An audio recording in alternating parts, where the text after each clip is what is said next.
안녕하세요. 저는 서울에 사는 40대 주부예요. 어딘가에 한 번쯤은 제 얘기를 털어놓고 싶었는데, 이런데 하소연할 수 있어서 너무 좋네요. 사실 시댁 얘기하는 것도 어찌 보면 제 얼굴에 침뱉기인데, 말 안 하고 살면 정말 화병 걸릴 것 같아서요. 인생에서 되돌릴 수 있는 시간이 있다면 저는 결혼하기 전으로 돌아가고 싶어요. 사실 우리 남편에게 엄청 불만이 있다기보단 저희 어머니 때문에 그렇거든요.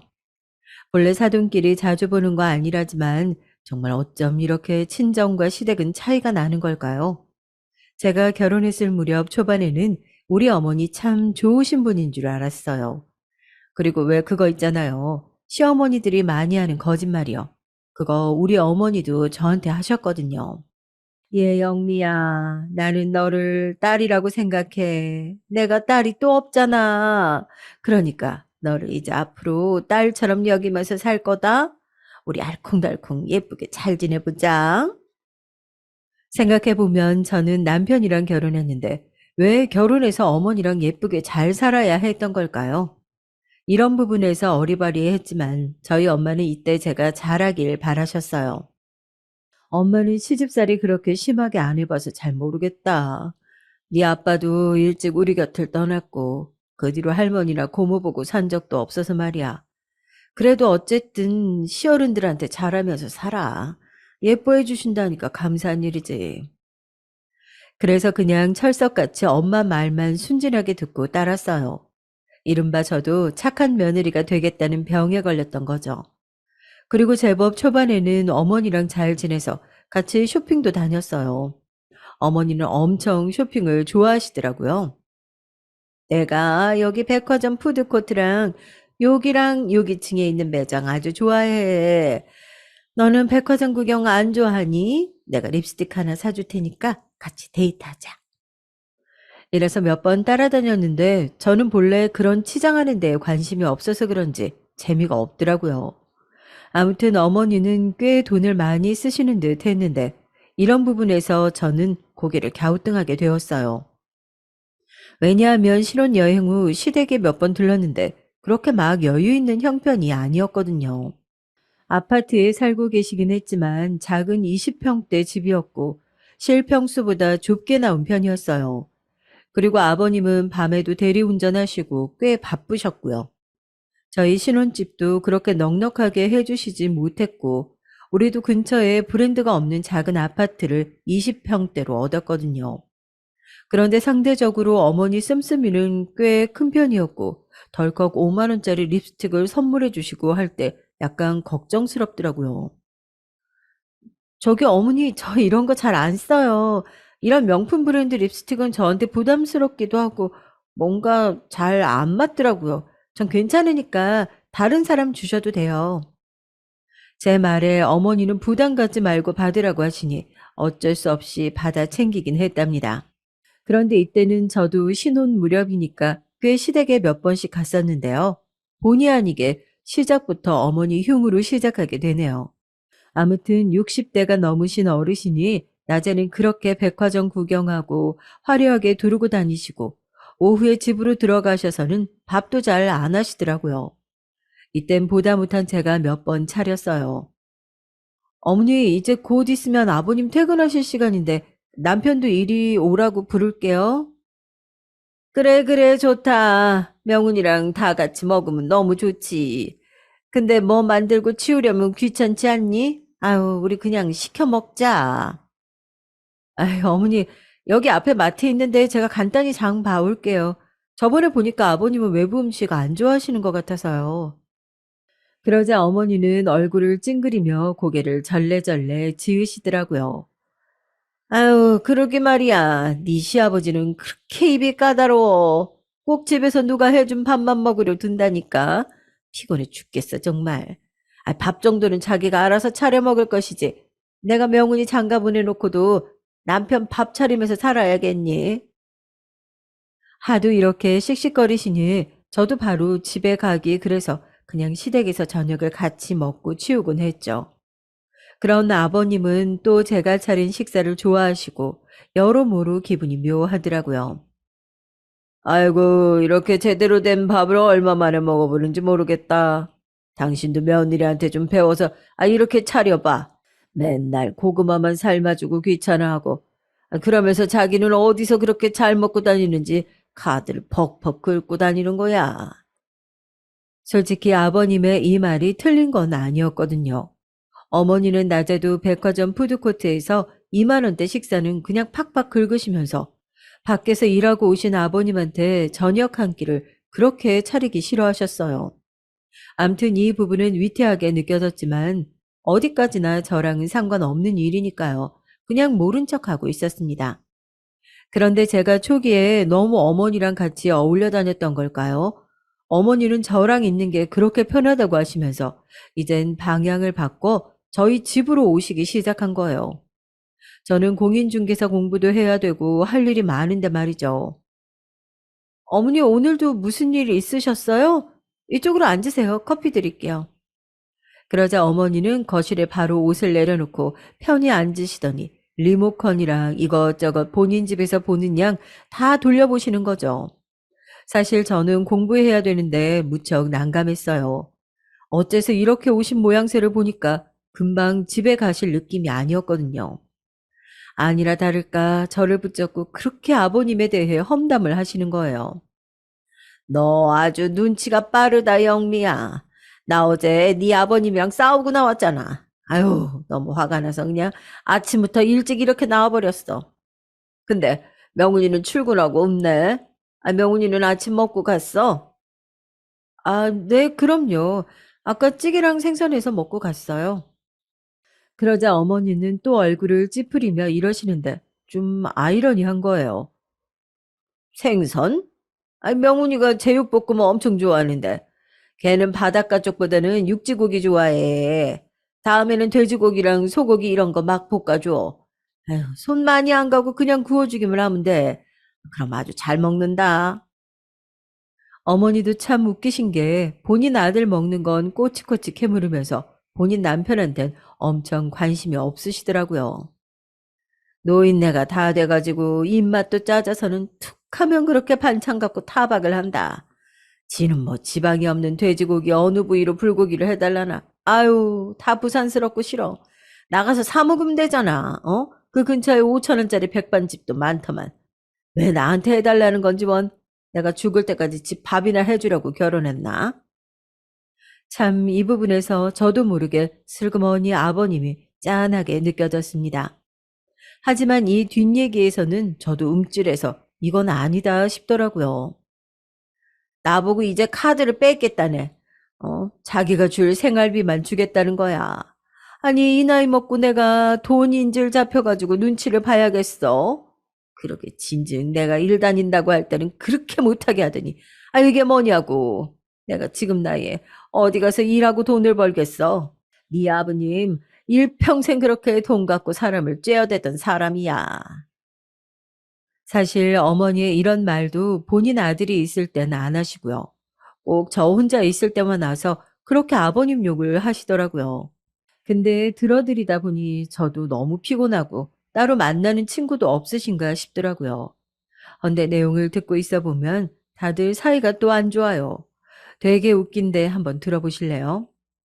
그 평창동 옆편네는 시집 잘 간 덕밖에 없으면서 아주 기고만장해가지고 어디 백화점 아니면 안 보려고 그런다니까. 그렇게 욕심이 넘쳐나니 뒤룩뒤룩 살만 쪄가지고 말이야. 너도 한번 생각해봐라. 응? 이 나이에 이런 몸 가진 사람이 그렇게 흔하니? 근데 그렇게 남편 벌이 갖고 눈치들을 준다니까. 그리고 어디 사는 걔는 지가 무슨 강남이라도 사는 줄 알아. 아유, 아주 웃겨 죽겠다. 제가 볼 땐 어머니를 비롯해서 다 고만고만해 보이는데 뭐가 그렇게 열이 받으시는지 모르겠어요. 아무튼 그분들이랑 빨리 화해하시지. 왜 우리 집에 와서 이러고 계신가 싶었답니다. 저도 어느 시점부터는 도저히 공부에 집중할 수가 없어서 어머니의 이런 방문을 거절했어요. 아침 8시부터 문 두드리고 들어오셔서는 밥 달라고 하시고 커피 달라고 하시고 누워서 TV 보시다가 거실에서 주무시고 점심때 나가서 밥 먹자고 그러시고 그러면서 하시는 말이 이거예요. 아참, 너 명훈이 혼자 보니까 아껴 써야 돼. 응? 돈 막 쓰고 그러면 안 된다. 내일은 집에서 해 먹자. 있는 거 가지고. 그러는 본인은 뭔데 아버님 밥 한 끼 해드리는 거 아까워서 귀찮아 하시나 싶은데 그게 중요한 게 아니었어요. 내일 또 오겠다는 말을 쓱 덧붙이신 게 너무너무 신경 쓰이는 거죠. 정말 이 무렵 때 어머니는 수시로 우리 집에 오셨고 이제 어느 무렵부턴 전화도 안 하고 오시더라고요. 그러면서 제가 집에 없다고 서운해하니까 슬슬 불편감을 느끼셨어요. 남편에게 상담했더니 저보고 거절을 하라네요. 그래? 그럼 어쩔 수 없지. 자기도 공부해야 되는데 별 수 없잖아. 어떻게 엄마를 옆에 두고 집에 누가 있는데 움직이겠어. 근데 그건 그냥 당신이 말하는 게 나을 것 같아. 내가 갑자기 끼어들어서 엄마 작작 오라고 말하는 것도 웃기잖아. 듣고 보니 그런 것 같기도 해서 저도 고민하다가 어머니께 어렵게 말씀드렸어요. 그런데 어머니는 이때 약간 발끈하시는 분위기더라고요. 새삼 엄청 놀라웠습니다. 네? 어머니 서운하시다니. 근데 제가 진짜 중요한 시험을 준비하고 있거든요. 당장 이걸로 취업할 건 아니지만. 이러면서 저희 향후 계획을 설명하게 되는데 이것도 좀 모양 빠지고 이상하더라고요. 왜 이런 걸 일일이 어머니를 설득시켜야 되는 걸까요? 게다가 어머니는 중간에 이상한 부분에서 저를 기분 나쁘게 하시더라고요. 내가 내 아들 집에 가는데 이런 것도 일일이 허락받고 다녀야 되는 거냐? 어머니 오세요 하면 가고 마세요 하면 가면 안 되는 거고? 아유, 너만은 내 얘기 들어주고 내 편이 돼줄 줄 알았는데 너까지 이렇게 나를 섭하게 할 줄 몰랐다. 난 너를 내 딸처럼 여겼어. 어쩜 이렇게 나를 서운하게 하냐? 이렇게 말씀을 하시는데 저도 너무 당황스러운 거예요. 제가 짬밥이 되고 사회 경험이 많았다면 이런 걸 잘 자를 수 있으려나요? 지금 제 마음 상태로는 어림도 없는 얘기지만 아무튼 이땐 쩔쩔맸었죠. 그리고 그 뒤로 어머니와 저의 관계는 나빠진 상태에서 꽤 지지부진하게 얼굴을 계속 봐야 했답니다. 다만 이전처럼 자주 오시진 않았고 주말만 오시도록 했는데요. 이것도 너무 잘못한 것 같더라고요. 저랑 남편이 쉴 새 없었어요. 오죽하면 남편도 한마디 하더라고요. 저기 엄마, 오늘은 아버지 집에 계시잖아. 같이 가봐야 되는 거 아니야? 어이구, 그 양반이야 혼자 잘만 있어. 알아서 밥도 차려 먹고 무슨 개도 아니고 지가 알아서 잘만 있겠지. 그런 거 걱정할 거 전혀 없다. 신경 안 써도 돼. 하지만 저는 이미 감정이 점점 안 좋고 지치는 가운데 주중에 살림에 공부까지 하고 주말엔 쉬고 싶었거든요. 제 표정이 어두워지는 걸 본 남편이 끝내 안 되겠어서 말을 하더군요. 저기 엄마, 영미 중개사 공부하잖아. 얘도 되게 바빠. 엄마도 나 장가 보내놨으면 이제 아버지랑 시간 좀 보내야지. 나도 영미랑 시간을 보내야 아기를 가지든 말든 할 거 아니야. 근데 말이에요. 와, 이 일이 이렇게 퍼질 일인가요? 저는 암만 생각해도 이해가 안 되는데 참견 좀 해 주셨으면 좋겠어요. 어머니는 이 말에 입술을 꽉 깨물고 인상을 쓰시더니 할 일이 생겼다면서 막 서둘러서 집을 나가버리시더라고요. 그러고서는 한참 뒤에 저는 아버님으로부터 전화를 받았습니다. 진짜 웃기지도 않아요. 대뜸 아버지께서 저를 막 야단을 치시지 뭐예요? 예, 세야가. 너 네 시어머니한테 무슨 서운한 말씀을 드린 게냐? 한창 사이좋게 어울리고 다니는 것 같더니 왜 이런 관계가 됐어? 그러지 말고 어머니가 너보다 한창 윗사람 아니냐? 네가 비위도 잘 맞춰드리고 기분도 달래드리고 그래라. 아버님, 저는 그게 무슨 말씀이신지 이해가 잘 안 되는데 어머님께 제가 어떤 말씀을요? 저는 오늘 딱히 드린 말이 없는데. 근데 여기서 아버님이 갑자기 버럭 화를 내시는 거예요. 진짜 환장하겠더라고요. 야단치시는 아버님보다 이렇게 뒤에서 이간질하고 조종하는 어머니가 더 역겹고 싫어졌어요. 너 정말 몰라서 묻는 건 아닐 거 아니냐? 네가 우리 명훈이한테 시어머니 오는 거 불편하다고 하소연했다며. 그걸 갖다가 남편을 시켜서 그렇게 말하게 하면 아들 엄마 사이도 나빠지고 네가 한 가정이 시집와서 그건 아주 잘못하는 거다. 그리고 말 맞다나 엄마가 아들 집에 뭘 그리 자주 갔다고 그렇게 눈치를 주는 거야? 좌우지간 네가 어머니 기분 좀 풀어드려. 저는 이 전화를 끊고 어이가 없어서 남편에게 말했고 남편도 듣고 머리를 마구 헝클더니 엄청 스트레스를 받더라고요. 그래서 본인이 해결할 줄 알았더니 이건 왜 또 저한테 떠넘기는 거냐고요. 별 수 없어. 이건 그냥 영미 네가 엄마 풀어주는 수밖에 없다. 내가 여기서 또 나서면 일 더 커진다니까. 거봐. 엄마 울고불고 난리 났지? 엄마 아버지가 아무리 투닥거려도 엄마가 저렇게 작정하고 아버지한테 일러 바치고 하면 뭐라고 못해. 이번에도 그냥 영미 네가 딱 죽은 셈 치고 엄마한테 맞춰줘. 내가 왜 그래야 되는데. 자기는 우리 엄마한테 내가 이런 일로 사과하러 가면 할 거야? 그리고 도통 내가 잘못한 게 뭔지를 모르겠어. 앞으로 어머님 더 자주 드나드실 텐데 그럴 때마다 내가 참고 대접하라고? 저는 끝내 어머니에게 연락하지 않았고 남편도 한숨 푹푹 쉬어대다가 결국 포기하더라고요. 그리고 꽤 냉전 상태가 있던 와중 저는 얼마 안 가 임신을 했다는 걸 알게 되었어요. 그런데 어머니는 갑자기 전화가 오셔서는 마치 그런 일은 전혀 없었던 사람처럼 말씀을 하시는 거 있죠. 진짜 푼수 중에 상푼수 같아요. 아이고, 잘 됐다. 있잖아. 나는 아들이고 딸이고 그런 거 전혀 안 가리는 사람인 거 알지? 나는 그런 거 차별하는 시어머니가 아니다. 그런 건 다 늑다리들이지. 그나저나 너무 잘 됐다. 요즘 그렇게들 태교 여행으로 동남아니 어디니 간다더라고. 우리 미리 비행기 티켓이라도 끊어놓자. 아니 세상에.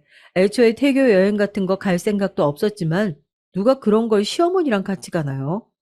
어머니는 아주 당연하게 아버님은 빼놓고 본인만 따라갈 생각을 하시더라고요.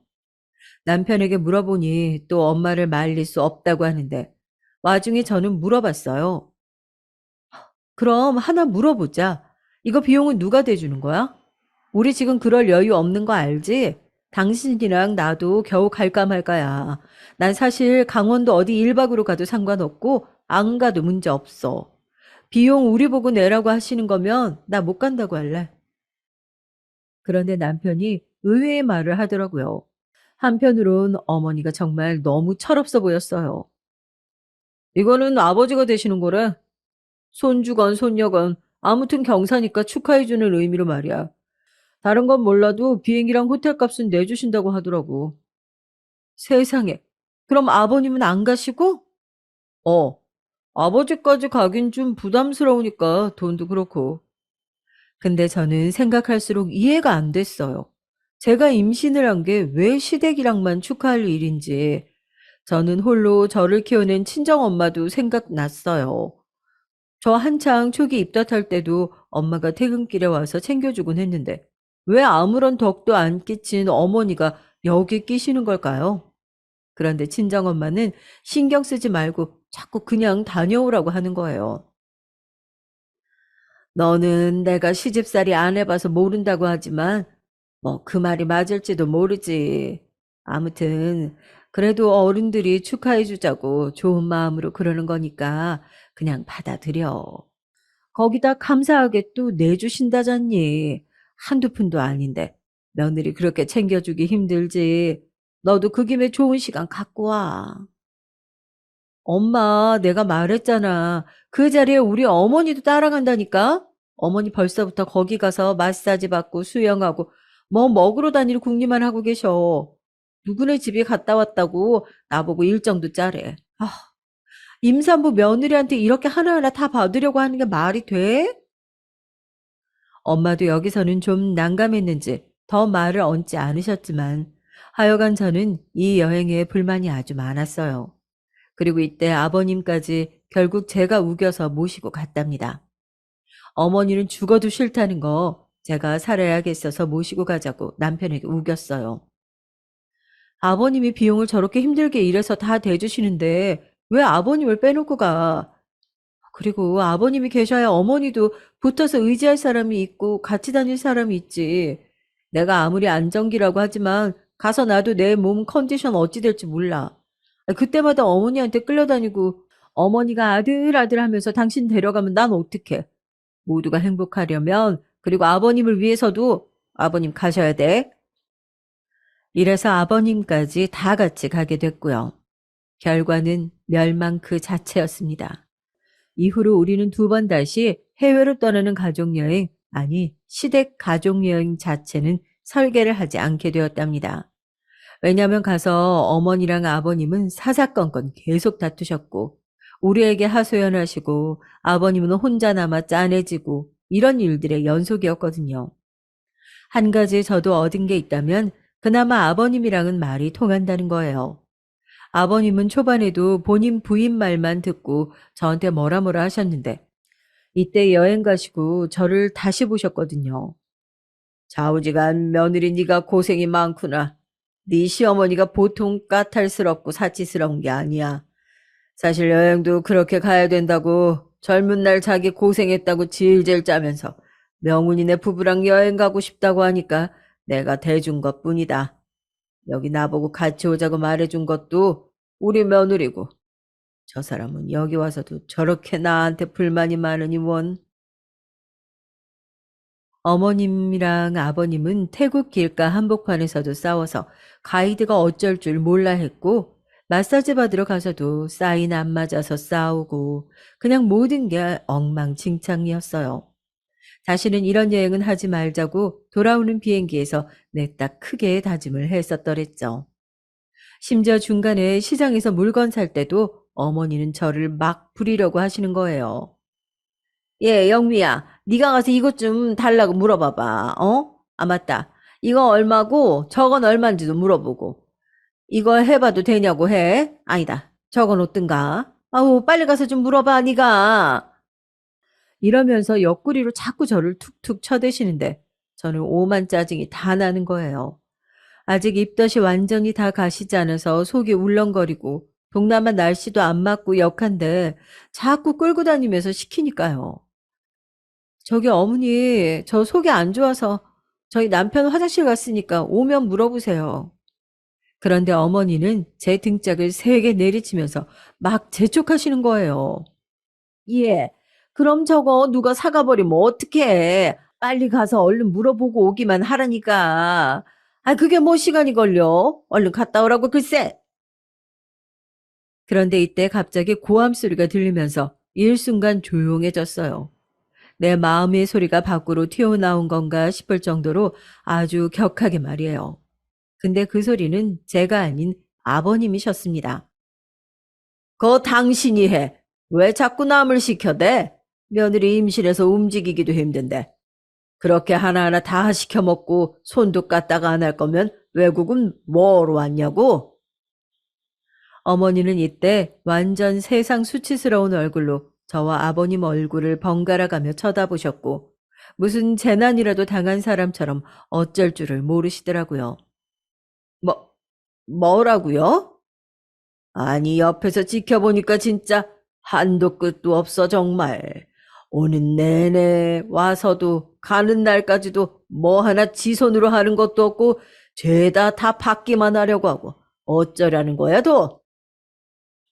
와, 저는 이때 정말 속이 다 시원해서 울렁거리던 게 전부 씻겨내려가는 데 됐어요. 하지만 반대로 어머니는 아주 큰 상처를 입었다면서 돌아오는 내내 말도 안 하시고요. 그렇게 아들만 찾고 비련의 여주인공이 되셨더라고요. 이 일을 계기로 해서 어머님이랑 아버님은 한창 떠들썩한 이혼 소송을 벌이셨답니다. 얼마 안 되어 아버님은 저한테 전화하셔서 크게 으름장을 놓으셨고요. 저는 되게 속이 시원했죠. 이게 어떻게 저를 올가맬 줄은 상상도 못한 상태로요. 니네 시어머니 오면 돈 한 푼도 주지 말아라.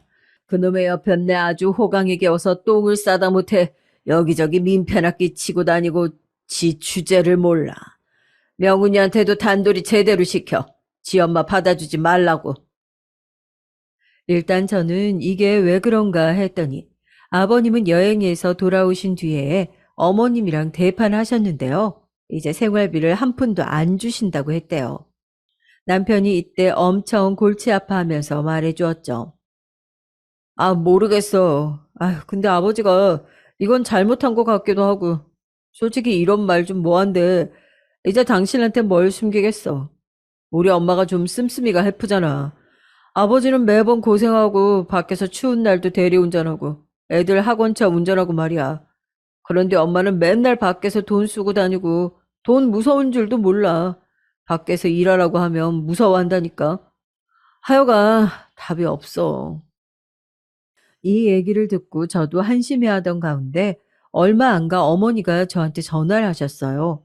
그러시더니 앞뒤 얘기 싹 다 자르고 다짜고짜 깡패 마냥 용돈을 요구하시더라고요. 사정 묻지 말고 아무튼 남들은 다 그렇게 하더라. 니들도 이제 부모 용돈 한 달에 얼마씩 챙겨서 줘야지. 이 얘기도 되게 내가 늦게 하는 거야. 못해도 한 달에 50만 원씩은 내 앞으로 보내라. 아휴, 그리고 나는 네 아버지랑 이혼할지도 몰라. 이렇게는 못 산다. 근데 저는 곧장 반발하게 되더라고요.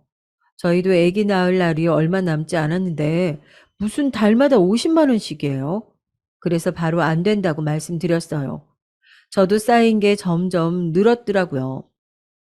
어머니, 그건 곤란해요.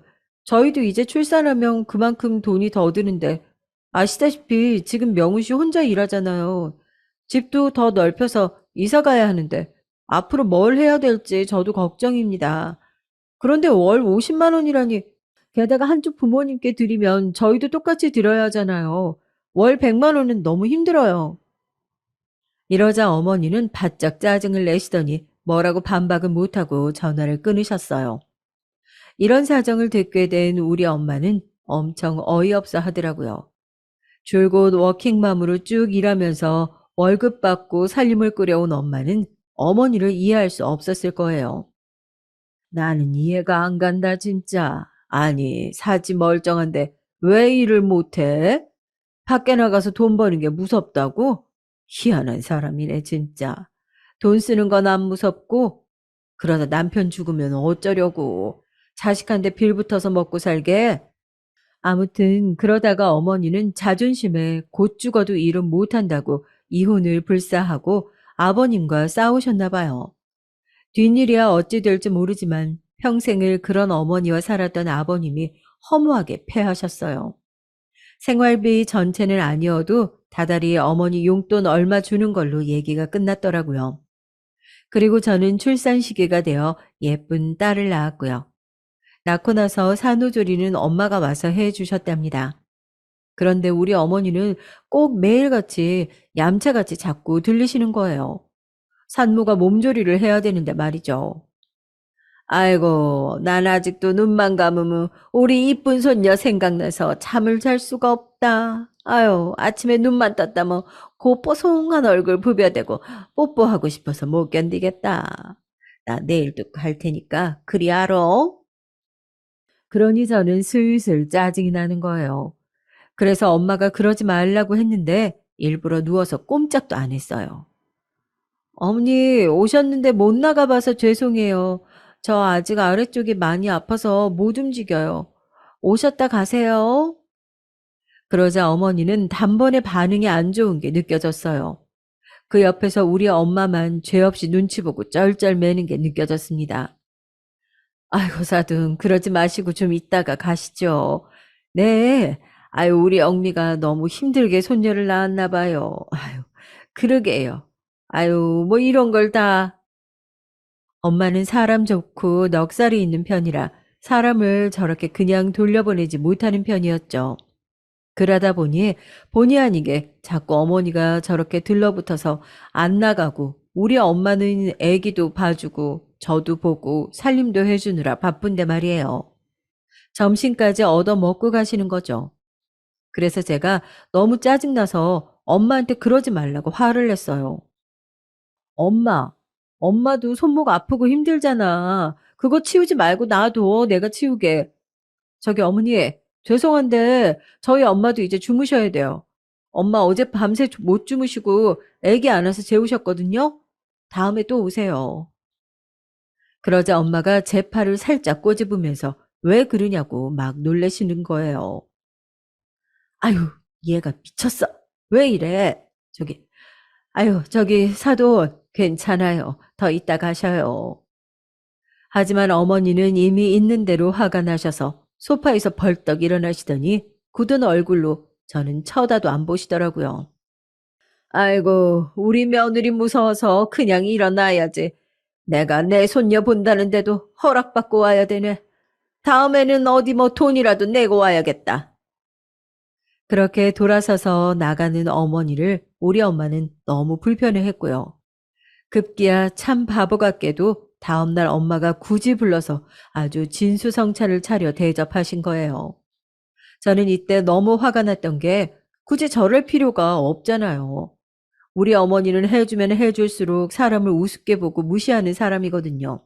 근데 진짜 딸 가진 죄인인지 뭔지 엄마는 제 걱정이 한가득이었습니다. 엄마라고 뭐 기분 좋고 잘 해먹이고 싶어서 진짜 그러는 줄 알아? 우리 딸 예뻐해달라고, 잘 해주라고 그런 거야. 너 그렇게 말 딱딱하게 하는 상황에 엄마가 가만히 있으면 그게 엄마 욕먹이는 거다. 이래야 네 시어머니도 못 이기는 척 자기 기도 꺾고 며느리한테 상한 마음도 푸는 거지. 그런 마음을 본인도 알지 모르겠니? 너도 너무 날 세우지 마. 엄마는 그렇게 말을 했지만 저는 그때 안방 문틈으로 보면서 어머니의 행위들이 마음에 들지 않았어요. 진짜 우리 엄마를 너무 부려먹듯이 함부로 대하시더라고요. 아이고, 목 맥히네. 저기, 물 좀 주세요, 사돈. 네네. 아유, 근데 저기, 불이 너무 밝은 거 아니에요? 저 커튼 좀 치면 되겠나? 그리고, 애기 자는데 TV는 꺼놔야죠. 리모컨이 어디 있더라? 아유, 나는 여기 며느리 무서워서 잘 못 와요. 이 집에 뭐가 어디 있는지 하나도 몰라. 사돈이 좀 찾아줘요. 이렇게 하나하나 우리 엄마를 다 시키고 앉았고 엄마는 앉지도 못하고 서서 설거지 하시려는데 또 소파에 누워서 리모컨을 잡으시더라고요. 저는 이때쯤 애가 깨서 울고불고 하는데 제가 나가서 한바탕 하면 엄마가 또 고생할까봐 참았어요. 그러고 저는 곧장 저녁에 남편을 쥐잡듯 잡았죠. 나 마지막으로 경고야. 내일부터 어머니 또 오시면 나 진짜 작정하고 크게 싸운다. 사고 쳐버릴 수도 있어. 당신도 그때 같이 여행 갔다 와서 아버님이 말씀하시는 것도 들었지? 어머니가 시어머니로서 며느리인 나를 어떻게 대하는지 당신도 알 거 아니야. 그런데 자꾸 모르는 척 반감만 하고 있을래? 왜 어머니가 우리 엄마를 그렇게 하녀 부리듯 부려? 남편은 이렇게 약간 엄마 대 엄마로 가니 심각하다고 느꼈던 모양이었어요. 우리 엄마 자기 어머니가 그렇게 무시해도 될 사람 아니야. 반대로 우리 엄마도 뭐가 모자라서 어머니 기분 맞춰드리는 것도 아니고 우리 엄마나 어머니나 둘 다 똑같이 아들, 딸 소중한 거 아니야? 소중한 존재를 갖고 있는 사람들끼리 서로 남의 걸 위해줘야지. 그런데 첨대하고 무시해야 되겠어? 나 오늘까지만 참는다. 뒷일은 당신이 알아서 해. 그래서 남편이 어떻게 단도리를 했는지 모르겠지만 그 뒤로 한 3, 4주 정도 제가 조리를 하는 기간에는 어머니가 우리 집에 안 오셨어요. 그리고 전 아무런 대가 없이 돌봐준 엄마가 너무 고마워서 엄마랑 둘이 2박 3일 일본 여행을 다녀오게 되었습니다.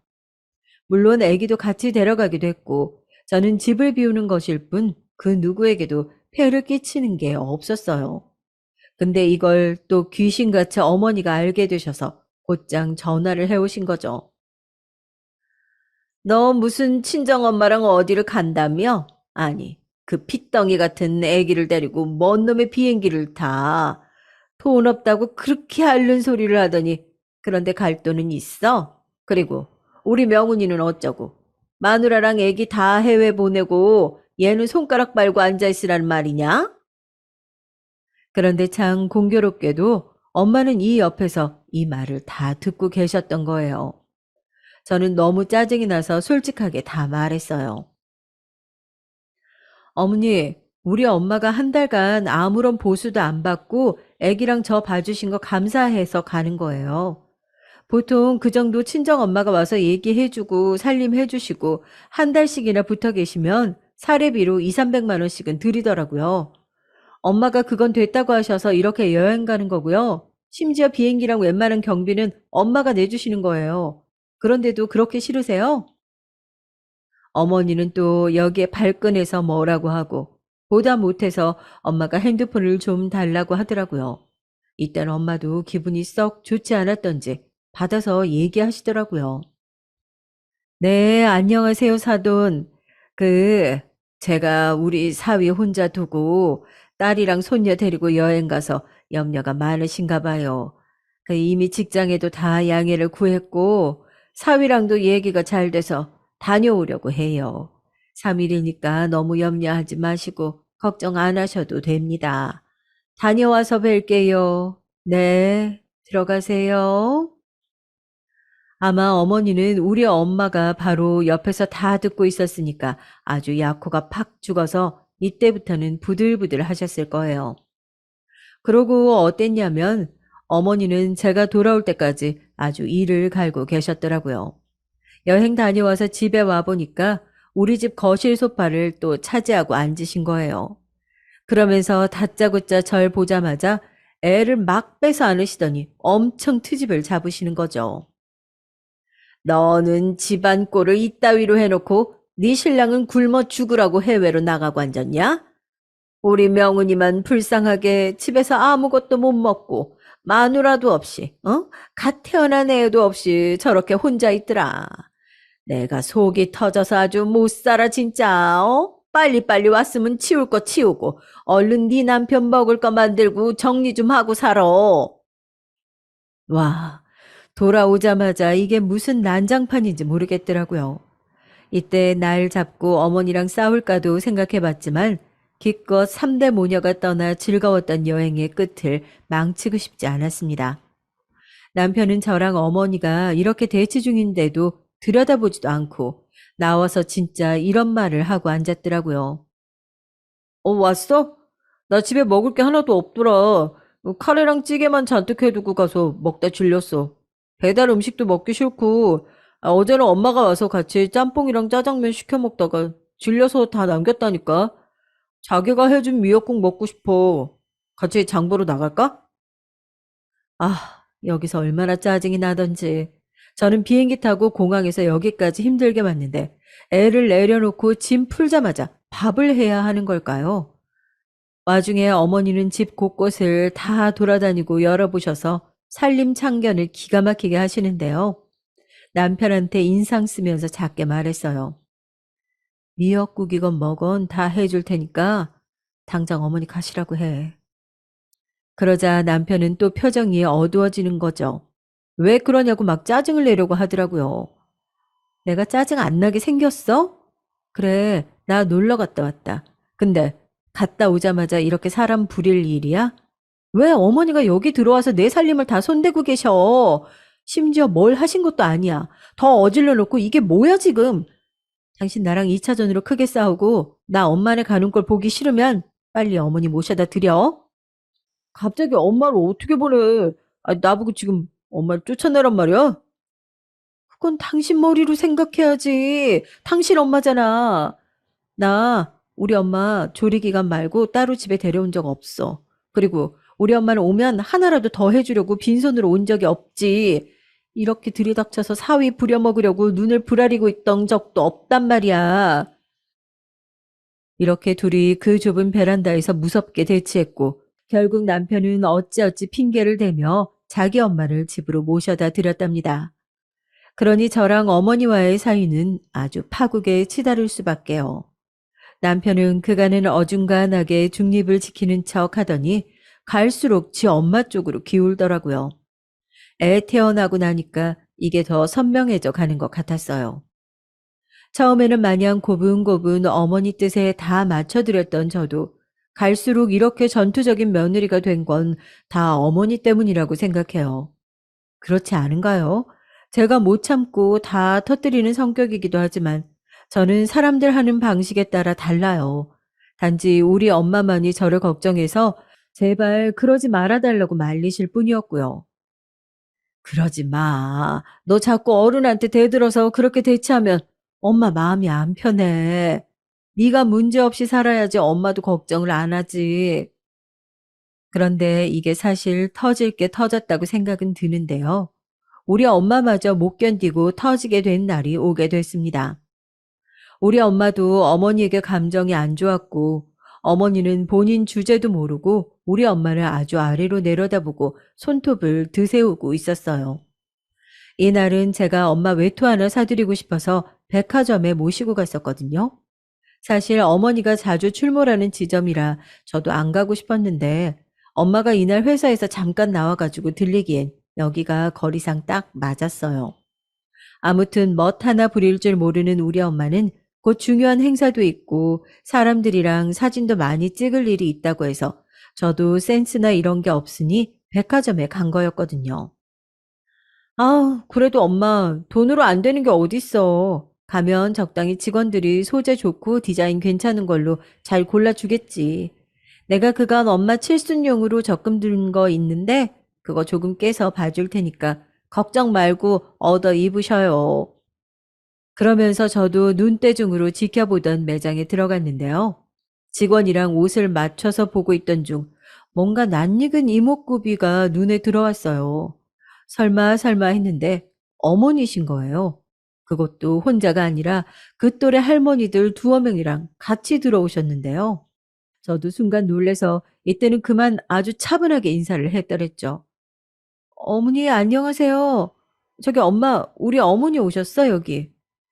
그러자 엄마도 순간 놀래서 몸을 휙 돌렸고 외투를 걸쳐보다 말고 어머니께 인사를 했답니다. 그런데 어머니는 그 말에는 대꾸도 안 하고 되게 거만한 눈으로 막 흘겨뜨면서 저랑 엄마를 위아래로 훑어보는 거예요. 누가 봐도 이건 위아래로 쓱 훑는 게 절대로 맞았거든요. 대충 봐도 절대로 착각이라고 할 수 없는 아주 심각한 눈초리였답니다. 그러면서 저와 엄마의 인사는 대답도 안 했으면서 본인 친구들을 툭툭 치더니 이러시는 거예요. 아, 우리 며느리랑 사돈이야. 내가 전에 말했지? 여기 부근에 산다고. 아, 여기서 어떻게 만났네. 그러면서 저랑 엄마는 뭐 어떤 식으로 대꾸를 하라는 건지 저렇게 겉돌게 인사를 하시더라고요. 그래서 저도 기분이 좀 나빠지면서 입술을 깨물었고 그냥 얼른 사서 나가려고 했어요. 그런데 대뜸 어머니가 우리 엄마한테 이렇게 말을 거시는 거예요. 저 이때 이 말 듣고 귀를 의심했잖아요. 어쩌다 이런 데서 뵙네요. 여기는 뭐하러 오신 거예요? 사돈 이런 데 오시는 분 아니잖아요. 순간 저는 미간이 팍 찌푸려졌고 뭐 때문에 말을 저렇게 하나 싶어서 곧장 어머니를 쏘아봤답니다. 뭐 사러 오셨어요? 아이고, 좋으시겠다. 딸이 돈이 많아가지고 여기서 엄마 옷도 척척 사주네. 대충 시장에서 해결하면 될 거를 친정엄마라고 남편 돈 팍팍 써가면서 해주는 거 봐. 아유, 나도 다음 생에는 며느리 말고 딸 얻어야지. 딸 있는 사람 부러워서 쓰겠나. 그래서 제가 이때 어머니 친구들이 있던 말건간에 껴들어가지고 뭐라고 했습니다. 무슨 말씀이세요, 어머니? 엄마 일 있으셔서 좋은 일 있으시니까 사드리러 온 거예요. 엄마 옷 좋은 거 사드리겠다는데 뭐가 그렇게 마음이 안 좋으세요? 이렇게 저랑 엄마랑 대치하는 분위기가 되니 결국 매장 안에 있던 사람들이 다들 시선이 우리 쪽으로 향하던 차, 어머니는 그걸 또 재빠르게 의식하고 막말을 하는 거 있죠. 정말 너무 야비하고 치졸하더라고요. 자기가 남한테 뭔가 꿀리고 처져 보이는 거 싫어하시니까요. 근데 이 말은 정말 용서할 수가 없었습니다. 아, 누가 뭐라디? 좋은 거 사드려. 사드리면 되는 거지. 네가 뭐 언제부터 그렇게 어른한테 공손하고 좋은 거 해드렸다고.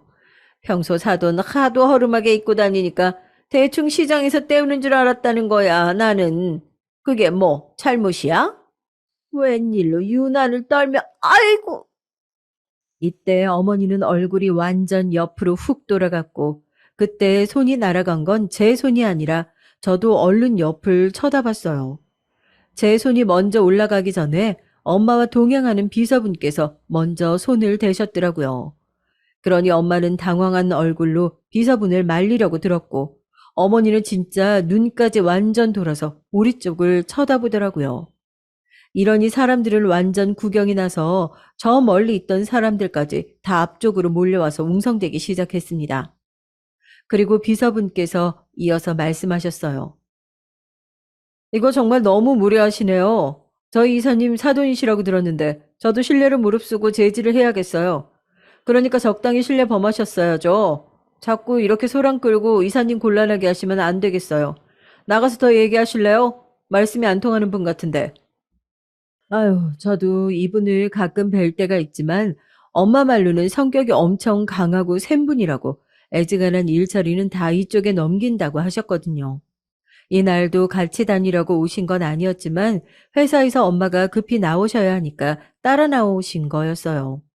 걷다 대고 어머니가 하도 저렇게 깔아뭉개고 고자세로 나오니까 저는 저 비서분이 뭐라 할 수도 있겠다는 생각은 들었거든요. 이 비서분은 엄마랑 인연이 좀 있다고 들었던 분인데요. 저희 엄마가 외국계 부동산 개발 기업 일을 전부터 오래 하셨고 점점 몸집이 커질 무렵 개인적으로 고용해서 같이 일하게 되신 분이에요. 저랑 연령대도 비슷했고요. 아무래도 경호 쪽 일도 하셨던 분이다 보니 생각보다 이때 날아든 대응이 꽤 커서 저를 비롯해서 거기 있던 사람들이 엄청 놀랐어요. 그런데 우리 어머니는 분위기 파악도 못하고 거기서 막 울먹거리면서 피해자인 척을 하시더라고요. 아마 같이 온 일행들이며 평소 드나들던 매장 직원이며 지나가며 구경하는 사람들 보기에도 창피하니 그랬던 거겠죠. 세상에, 아니, 이 사람이, 이 여자가 나를 때렸어요. 이봐요, 사돈. 뭐예요, 지금? 뭐 하자는 거예요? 여기서 저도 나서서 뭐라 하려는데 다시 비서분이 껴들어서 말을 하더라고요. 앞만 봐도 이제 제가 할 건 아무것도 없어 보였습니다. 저희 이사님한테 말 함부로 하실 땐 언제고 도통 제지가 안 돼서 한번 손 날아간 것 같고 되게 말씀 많으시네요. 엄연히 업무 관련해서 움직이던 중에 선 넘으신 걸로 간주하고 손해를 물어도 될까요? 일 더 크게 만들고 싶지 않으신 것 같은데 원하시면 그렇게 해드릴까요?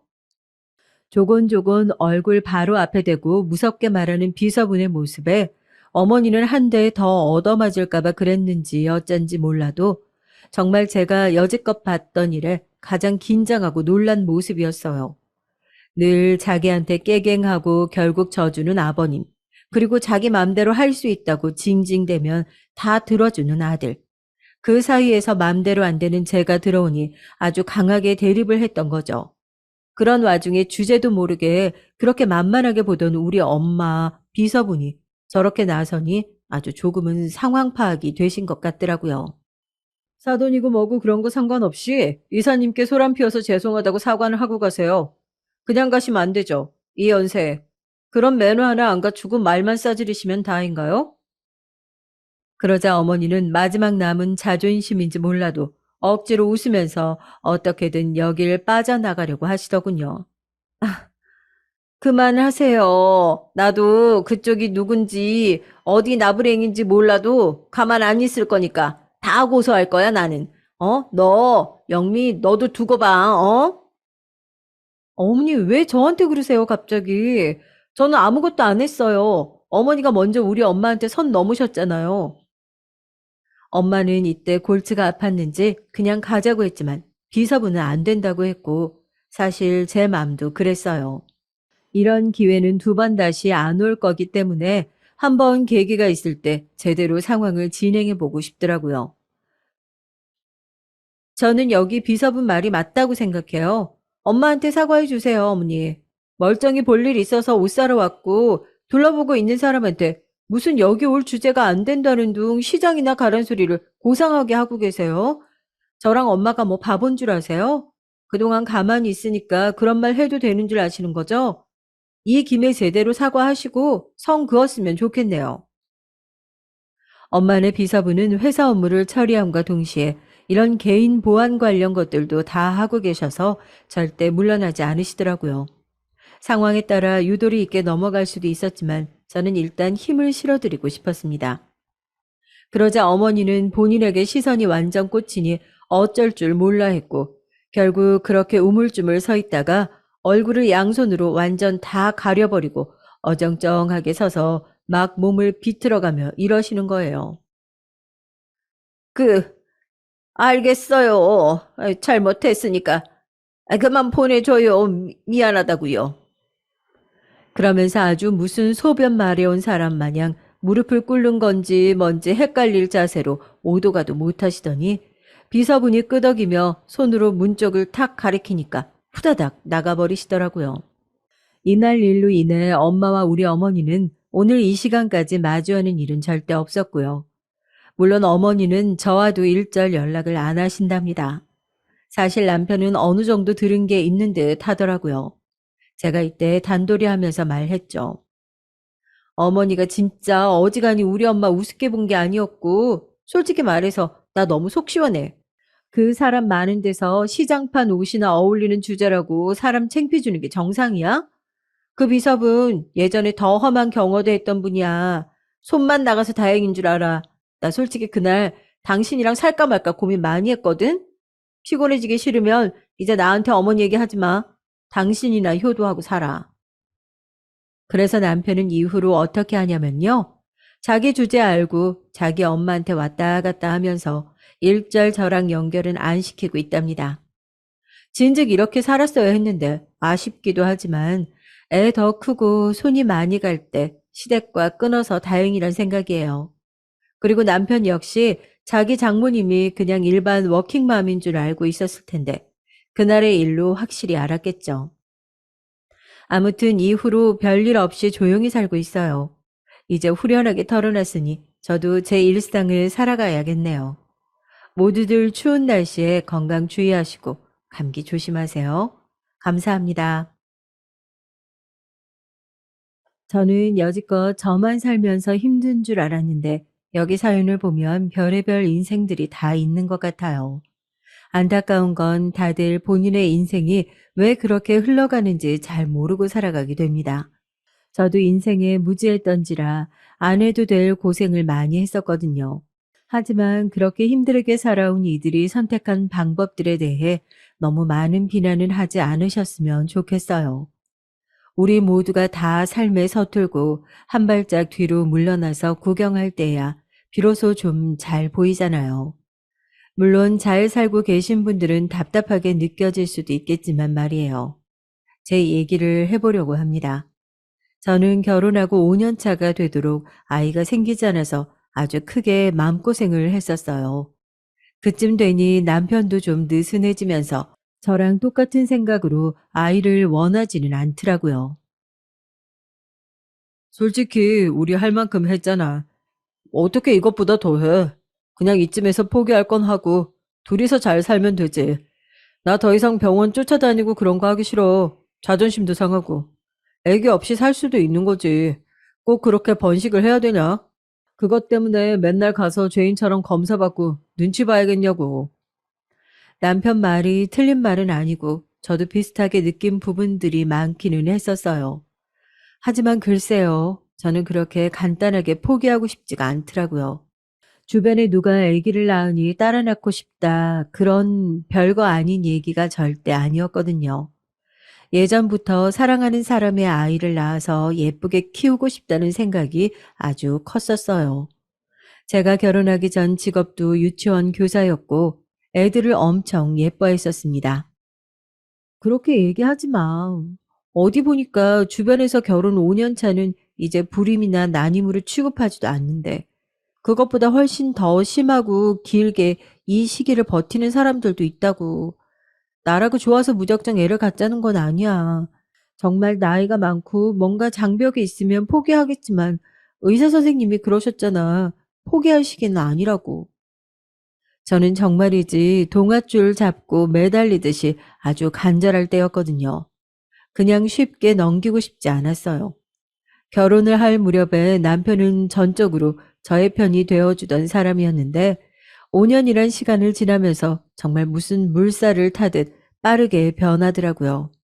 모든 게 다 귀찮다는 투로 말을 하질 않나. 양가 어른들이 아기와 관련된 얘기를 하면 귀찮다는 듯이 반응을 하는 거예요. 특히 어머니는 저 못지않게 조바심을 내는 분이었는데 모든 탓을 전부 저에게 돌리셨죠. 소영이 너는 네가 잘 먹고 잘 챙기면서 몸을 돌봤어야지. 넌 정말 애기 원하기는 하는 거냐?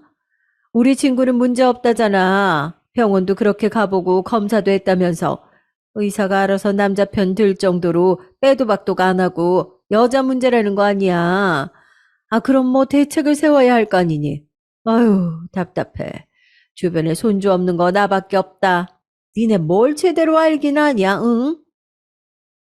그러면서 은근히 우리 부부 모두에게 말하는 척 하면서 내용을 들어보면 결국 정말 조금도 빠짐없이 제 탓만 하고 계시더라고요.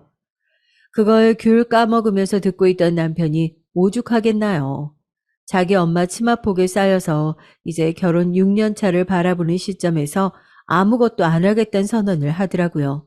그 모습에 속이 터지는 건 전데 그걸 또 어머니는 제 탓을 하시더군요. 아, 몰라, 엄마. 나 이제 애기 안 가질래. 아, 그만할래. 산부인과 자꾸 다니는 것도 짜증나고. 아, 정 뭐 필요하면 정자은행인가 거기서 알아서 해결하면 되지 않나? 아, 요즘 TV 보니까 연예인들이 많이들 그러고 살던데. 소연이 너도 내가 그렇게 해서 얼려둘 테니까 너 시도할 때마다 알아서 쓰던지 해. 나는 이제 더 이상 같이 왔다 갔다 하기 싫어. 아, 너무 귀찮아. 솔직히 이 말을 들었던 게 집이었으면 욕이 난무하고 엄청나게 남편에게 따졌을 텐데 하필이면 시댁이라서 그럴 수도 없었어요.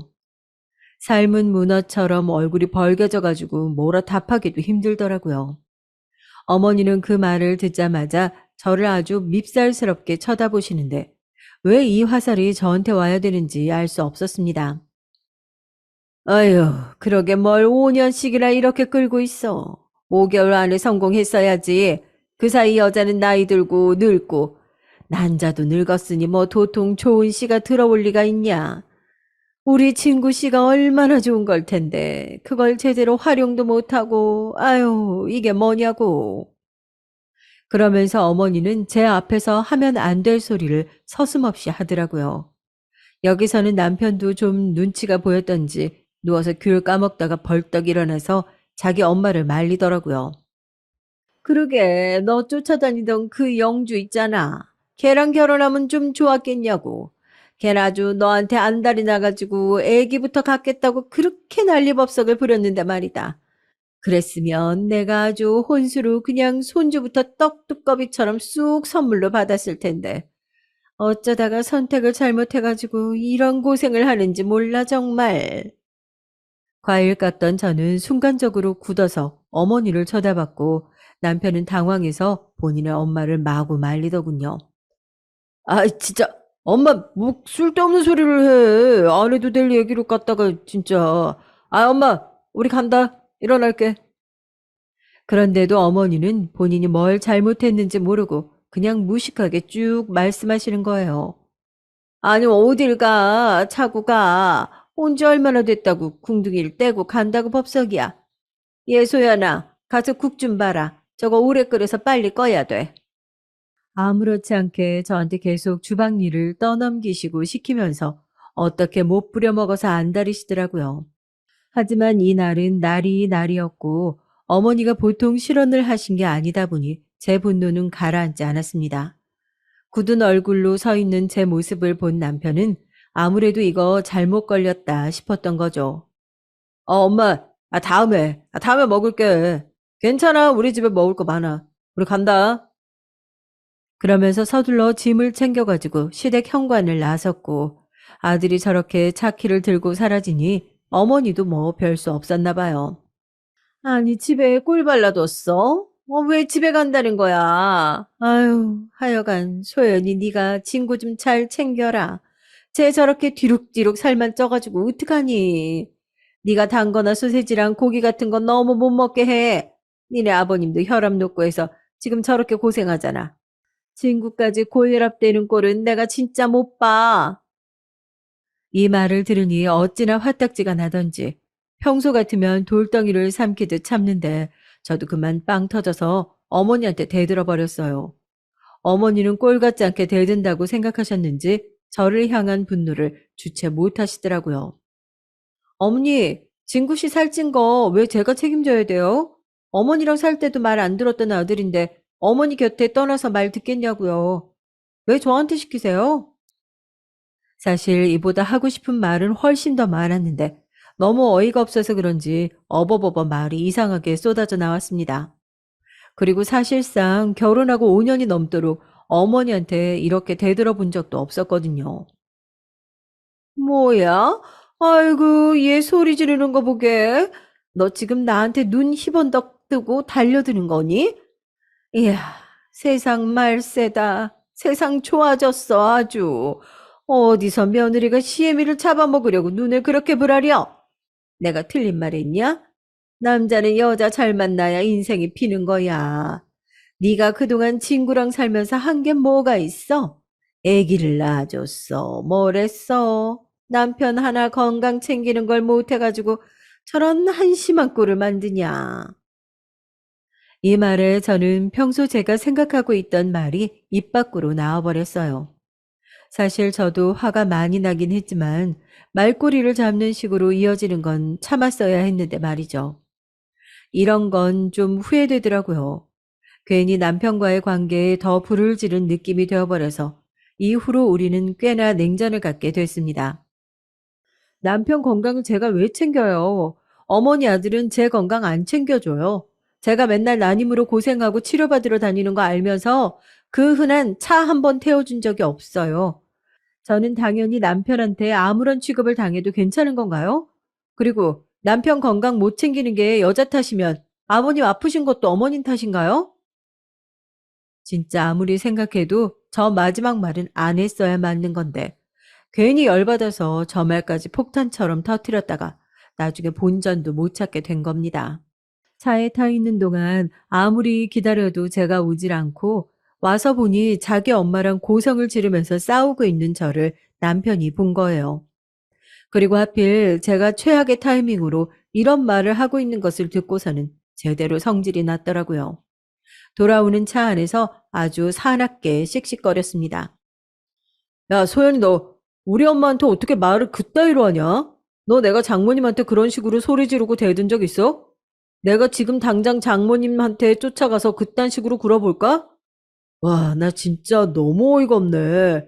살며 별걸 다 보면서 맞춰줬더니, 아, 이게 무슨 일이야? 남편이 하는 말은 중간중간 받아들일 수 없는 것들이 몇 개 있었지만, 일단 본인 엄마랑 저렇게 사납게 싸우는 모습을 봐버렸으니 화가 날 만도 했죠. 그러니 저도 크게 기를 못 펴고 깨갱하게 됐더라고요.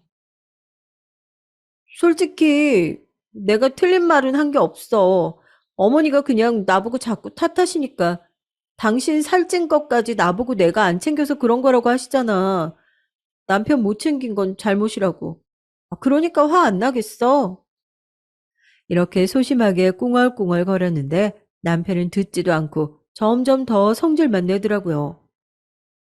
그게 뭐 틀린 말이야? 하여간 넌 진짜 답답하다. 나는 이 일 그냥 넘기지 않을 거다. 너 엄마한테 사과하고 제대로 마무리할 때까지 더 얘기하고 싶지도 않아. 이렇게 세게 망치를 땅땅 두드리며 자기의 다짐을 공표하더니 진짜로 그 뒤에 저랑 대화를 안 하는 거예요. 저기 아침 먹을 거야?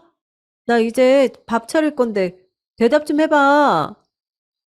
제가 이렇게 말을 해도 옆에 제가 있는 둥 마는 둥 하는 건지 바로 냉장고를 훅 열어버렸고 거기서 빵이며 초코 우유며 이런 것들만 후루룩 꺼내다가 개걸스럽게 먹더라고요.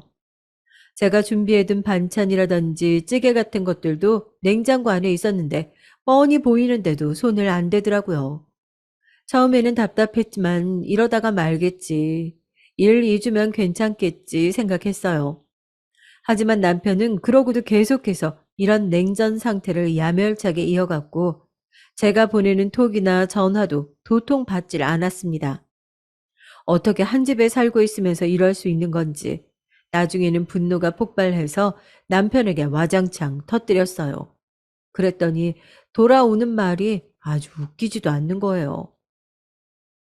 그럼 너 우리 엄마한테 사과해. 네가 엄마한테 사과하는 거 안 보면 나는 이대로 너랑 살기가 힘들어. 솔직히 요 얼마간 나 많이 생각해 봤거든? 아마 나만 생각한 게 아닐걸? 너도 아마 잠깐은 뇌리에 스쳤을 것 같은데 말이야. 이렇게 살 거면 둘이 계속해서 살 필요가 없을 것 같아. 잘 판단하는 게 좋을 거야. 이처럼 마치 협박을 하듯 자기 엄마한테 사과를 하라면서 저를 물고 늘어지더라고요. 결국 저는 울며 겨자 먹기로 갑작스런 물살을 타고 이렇게 상황이 바뀌어진 것에 당황스러워하며 뭘 잘못했는지 잘 모르는 채로 어머니에게 사과를 드리게 됐어요.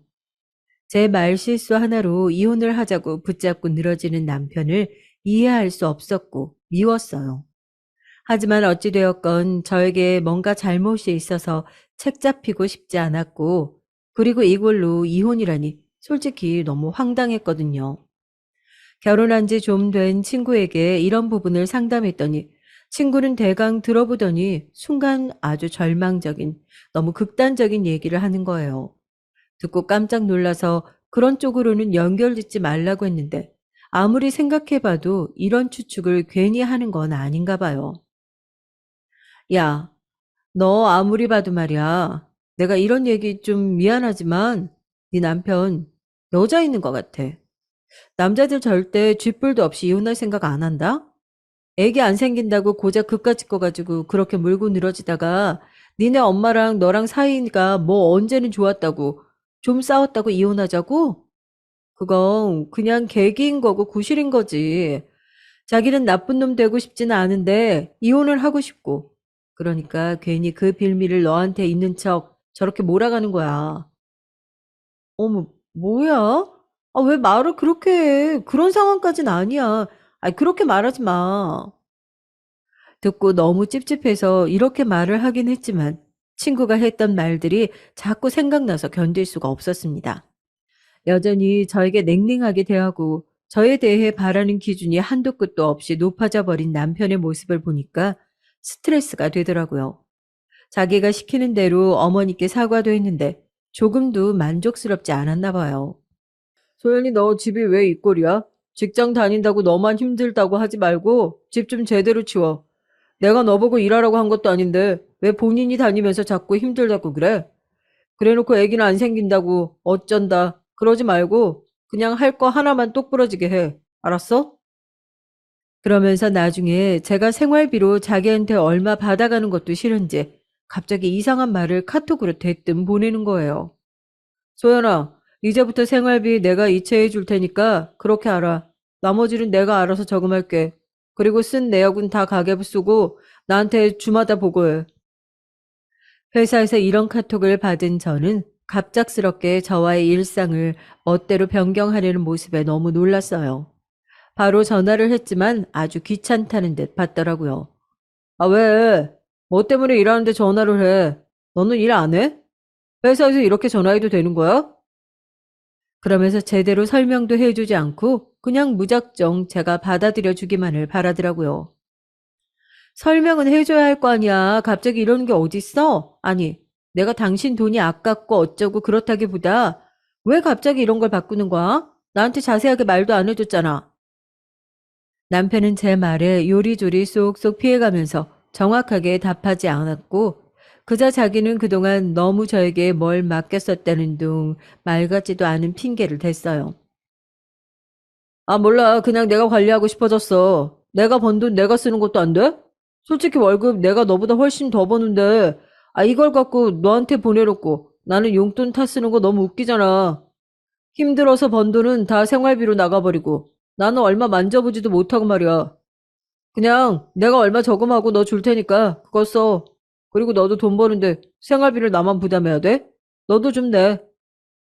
당시 남편 월급은 400에 가까웠고 저는 이제 막 간단한 파트타임 업무를 시작한지라 월 100만 원 남짓한 돈을 벌고 있었어요.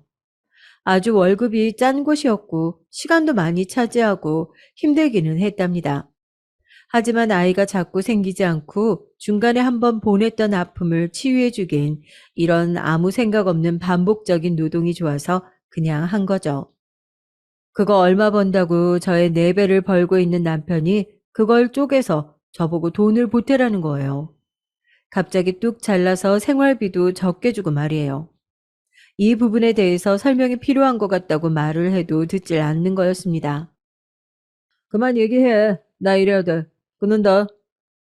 이러고 전화를 뚝 끊어버리는 남편이 너무 야속하고 꼴보기 싫어서 너무 치사하고 더럽단 생각만 들었어요. 이쯤 되면 정말 나랑 이혼하고 싶은 건지 나에게 정이 떨어져 버린 건지 기가 막히더라고요. 그런 와중에 어머니는 정말 저를 뭐 하녀라고 생각하는 건지 왜 그렇게 불러대는지 모르겠어요. 너 지금 어디냐? 나 시장 가서 야채들 좀 사왔는데 이거 갖고 반찬 좀 하려고 한다. 퇴근하고 딴 데 가지 말고 곧장 이리 와. 너 할 거 다 준비해놨으니까. 그러면서 저를 무슨 수락관 상궁 마냥 시키고 부려먹는지. 당시엔 저도 남편과의 관계 때문에 조금 눈치를 봤어요. 하지만 어머니는 조금도 제 사정을 봐주지 않았고 남편 역시 저의 이런 노력을 가상하다 여겨주지 않더라고요. 아주 당연한 듯이 그 두 사람은 제가 그 집에 종속되는 것을 보고만 있었습니다.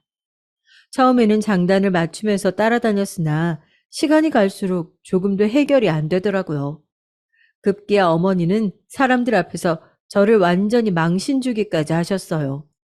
그것도 본인 시장에서 뭘 살 거 있다고 무거우니 실으러 오라면서 그렇게 저를 불러놓고 말이에요.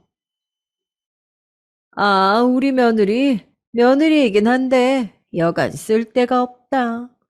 그냥 이렇게 맨날 와서 반찬이나 만들고 그게 다야. 며느리가 됐으면 자리답게 할 걸 해야지. 애도 못 낳고 하는 게 뭔 며느리야. 하여간 나는 자식 농사 잘못 지었다니까. 너무나 저를 함부로 대하는 이런 모습에 외려 야채가게 아줌마가 기겁을 해가지고 뭐라고 할 정도였어요. 아유, 아줌마, 무슨 말이에요? 세대 듣고 울겠네. 애를 못 낳기는 무슨 얼굴 보니까 아직 한참 젊고 예쁘구만. 세대, 걱정하지 말아요. 알긴 언젠가 또 찾아와. 그때 나으면 되지. 뭘 이렇게 험한 소리를 듣고 있어. 아유, 너무 참으면 안 좋아. 이 아줌마가 제 눈치를 볼 정도면 어머니가 정말 얼마나 되도 않는 막말을 했는지 아시겠죠? 이런 취급을 받으면서도 저는 소처럼 코 꿰어 끌고 다녔는데 남편은 그런 부분을 조금도 고마워하지 않았어요. 자기 엄마에게 중대한 죄를 저질렀으니 이런 식으로 끌려다니는 게 당연하다는 식이더라고요. 좀 더 속죄를 해야 한다는 반응이었던 건지 가끔 어머니 전화를 제가 받기 싫어하는 모습을 보고 더 협박을 해댔습니다. 어쩜 이 인간은 모든 결론은 다 이혼인 걸까요? 뭐야? 엄마 전화 안 받은 거야? 싫어? 그래. 그럼 이혼해. 그게 깔끔해. 넌 우리 엄마 며느리 안 해도 되고 엄마도 널 며느리로 안 데리고 있으면 되는 거 아니야? 그냥 적당히 타협하고 같이 살든지 싫으면 이혼하고 멋지게 살든지 결정해봐. 이런 부분으로 마음고생하다가 시간도 계속 흘러갔고 참다 못해 친정엄마에게 이런 일을 털어놓았어요. 엄마야 듣고 바로 반응을 하셨죠. 어머나 그 녀석 보게 아주 못된 놈 아니냐? 아유 지 엄마랑 쌍으로 그러고 널 갖고 놀고 있는 거야? 너 그 녀석이랑 이혼해. 아유 너 어쩌다가 그런 소리를 듣고 산다니. 나 진짜 환장하겠다. 엄마는 알아놓으실 정도로 스트레스를 받으셨지만 그렇다고 뾰족한 수가 없더라고요. 외려 엄마를 염려는 했는지 매일같이 엄마는 저를 무슨 물가에 내놓은 어린 양처럼 신경을 썼습니다. 그런 부분이 은근히 남편은 거슬렸는지 왜 맨날 엄마랑 통화하냐며 시비를 걸어대더군요. 뭔가 좀 피로하게 느껴지고 저도 슬슬 이런 관계에 지쳐가고 있었는데 그런 와중에 저는 말도 안 되는 소식을 전해 듣게 됐어요. 그냥 제가 피곤하고 지쳐서 그런 줄 알았는데 몸에 이상한 신호가 자꾸 오고 있었던 거예요. 어지럽기도 하고 살이 갑자기 훅 빠지기도 하고 처음에는 그저 단순히 몸살처럼 지나가는 줄 알았거든요. 그런데 차원이 다른 상황이더라고요. 제일 먼저 엄마가 듣고 기겁을 하셨고 거의 쓰러지기 직전이셨죠. 그 전에 딸 사위 때문에 마음고생하던 건 아무래도 아니라는 걸 체감하셨으니 하늘이 무너지는 기분이셨겠죠. 아, 세상에, 이게 뭐야? 아, 이게 무슨 일이냐고. 유방암? 아, 왜 병원을 한 군데서만 검사해? 다른 곳도 가봤어? 아니, 아니, 잠깐 가만 있어봐. 엄마 아는 사람 중에도 있는데, 아니, 거기가 아니고, 진짜 그 뭐야 이게, 아우, 말도 안 돼. 어떻게 네가 젊은 애가 그렇게 되냐고. 엄마 역시 횡설수설하면서 이런 상황을 제대로 받아들이지 못하고 계시더라고요. 저 역시 뭐 받아들인 것도 아니고 그냥 일단 누군가에게 전달은 해두고 싶어서 말을 한 거였어요. 그러니 집중도 잘 안 되고 머리가 아프더라고요. 엄마가 저렇게 놀라고 슬퍼하는 모습을 보니까 더 대책이 없게 느껴지기도 했고요. 아무튼 검사하고 복잡하고 무서운 것들 많은 것들을 다 했지만 결과에 있어서 크게 달라지는 건 없었답니다. 남편이랑 사이가 무난할 때 와서 이런 것들을 체크하고 같이 봤더라면 그랬더라면 좀 달랐을까 싶어서 기분이 엄청 이상하고 우울해졌었죠. 그쯤 되니 엄마가 이제 절 다그치더라고요. 왜? 왜 김서방한테 말을 안 해? 말해. 아무리 되바라진 행보를 하고 있어도 지 부인 아니냐. 부인이 아프다는데 정신 차리겠지. 빨리 더 시간 끌지 말고 얼른 말을 해. 엄마가 해? 엄마가 하리? 제가 아픈 건 그렇다 치고 결혼한 딸이 같이 살고 있는 사위로부터 조금의 케어도 받지 못하고 혼자 끙끙 앓고 있었으니 엄마도 답답했겠죠. 엄마가 정말 먼저 얘기를 시작했다간 상황이 더 복잡하게 꼬일 것 같아서 저는 남편에게 말을 했어요. 솔직히 이 말을 건네면서 참 슬펐던 건 아무리 생각해봐도 남편의 반응에 대해 딱히 긍정적인 기대가 안 되더라고요. 그냥 좀 퉁명스럽게 놀라지 않을까. 내가 아프다고 한들 남편이 크게 나를 걱정하고 달라질까. 여러 가지 생각이 들었어요. 그리고 슬프게도 그 예감은 맞아떨어졌답니다. 뭐, 유방암? 언제? 어디서 알게 된 건데? 저는 아주 무미건조하게 상황들에 대해서 간단하게 읊었어요. 이기라서 할 것들이 아주 많고 좋다고도 마냥 나쁘다고도 할 수 없는 시기라고 말이에요. 이 말을 하면서도 내가 왜 이렇게 덤덤하게 읊고 있는 게 좀 이상하다고 느껴지더군요. 아무튼 그런 제 말에 돌아온 남편의 반응은 이랬답니다. 다시 생각해도 어이가 없을 정도로 말이에요. 그거 그럼 어떻게 되는 거야? 죽을 수도 있는 거야? 뭐? 아니, 내가 암은 잘 몰라서. 게다가 유방암이야. 남자인 내가 뭘 알겠어. 그냥 좀 어떤 건지 모르니까 물어보는 거야. 대뜸 저렇게 아무렇지 않게 극단적인 결과를 입에 올리고 말한다는 자체가 얼마나 이 병이며 저에 대해서 쉽게 생각하고 있는지 느껴졌어요. 있잖아. 지금 눈앞에 핸드폰이 있는데 당장 그걸로 검색해보면 어느 정도 알 수 있겠다. 그걸 꼭 내 면전 앞에서 하나하나 다 물어서 알아야겠어? 저도 이때 되게 성질나서 가시돋게 받아쳤는데 남편은 상황이 상황이라 여겼는지 조금 숙연해지긴 하더군요. 아니 뭐 갑작스러우니까 나도 잘 몰라서 그런 거지 별뜻 없어. 그럼 뭐야 이기는 그렇게 위험한 거 아닌 거잖아. 이거 보니까 애매하구나. 그럼 병원 다니고 있어? 언제 알게 됐는데? 이러면서 아무렇지 않게 마치 TV에 나온 남의 뉴스 기사를 읽듯 말하는 남편을 보니 앞이 캄캄하더라고요. 뭐랄까, 그냥 아무것도 생각 안 하고 마냥 울고 싶어졌어요. 감정 주체도 안 되고 마구마구 뭔가 터져나오는 게 느껴지더라고요. 대답도 하지 않고 조용히 안방으로 들어와서 문을 걸어 잠그고 그냥 막 흐느껴 울었어요. 중간중간 제어가 안 될 정도로 울음이 쏟아져 나오는데 남편은 그런 소리가 들리지 않는 게 아닐 텐데 조금도 들여다보지 않더군요. 물론 예의상 이런 말은 하더군요. 제가 울던 그날도 아닌 그 다음 날 아침에 출근하면서 말이에요. 저기 뭐 내가 도움 필요한 거 있으면 말해. 나도 뭘 어떻게 해야 될지 몰라서 해줄 게 없네. 대외적으로 이런 말이라도 하고 가는 것 같은데 전 그냥 모든 게 다 암흑천지처럼 느껴져서 딱히 아무런 생각도 들지 않았어요. 차라리 남편이 저렇게 시들한 반응을 하는 것으로 서운해할 정도면 그나마 마음의 여유가 있다고 봐야겠죠. 생각보다 암이 어느 정도 전이되었다는 건 정신적으로 사람을 아주 괴롭게 하더라고요. 어지간한 마음다짐으로는 이 상황을 잘 건너가기 힘들 것 같아서 무척 마음이 어려웠어요. 이때 저는 친구들 누구에게도 말하지 않았고 그냥 엄마랑 남편만 알고 있는 선에서 오래도록 머물러 있었답니다. 아, 딱 한 사람 제 입으로 더 말한 사람이 있어요. 너무 어처구니 없게 말하게 되었답니다. 그 대상은 바로 저희 어머니였어요. 남편이 말하지도 않았던 건지 저보고 무슨 놈의 김장을 하자고 전화를 하신 거예요. 너 언제 시간 되냐? 빨리빨리 김장 해치워야지. 아주 해마다 지겨워 죽겠다. 적당한 날 잡아가지고 이번엔 너무 많이 하지 말고 한 100포기만 하면 될 것 같다. 시간 언제 되는 거야?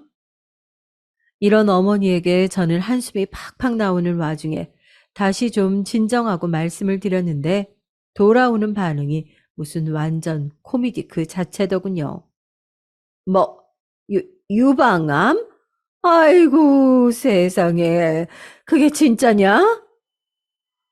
네, 어머니. 그렇게 됐어요. 일단 좀 치료에 집중해야 될 것 같아서 상황이 좀 그러네요. 그랬더니 저에게 대뜸 하신 말은 차마 험한 꼴 날까 걱정돼서 저희 엄마한테는 말을 못했어요. 아유, 그럼 너도 젊은 애가 어쩌다가 그렇게 된 거냐? 아휴, 근데 그럼 이거 어떡하지? 아, 김장을 어떻게 한다 해? 아유, 누구랑 같이 해야 되나? 진짜 이건 뭐 그냥 가끔 마주치던 동네 미용실 아줌마한테도 이런 말은 못하지 않을까 싶었어요.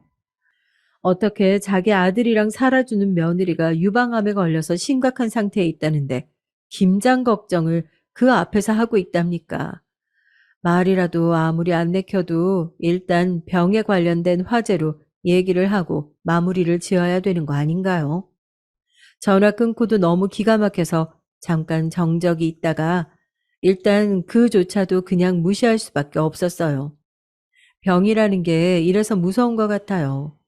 웬만한 일상의 소소한 짜증거리를 그냥 가볍게 무시하고 다 지워버리는 내 평범한 일상에 갑자기 거대한 지우개가 나타난 것 같은 느낌이 들더라고요.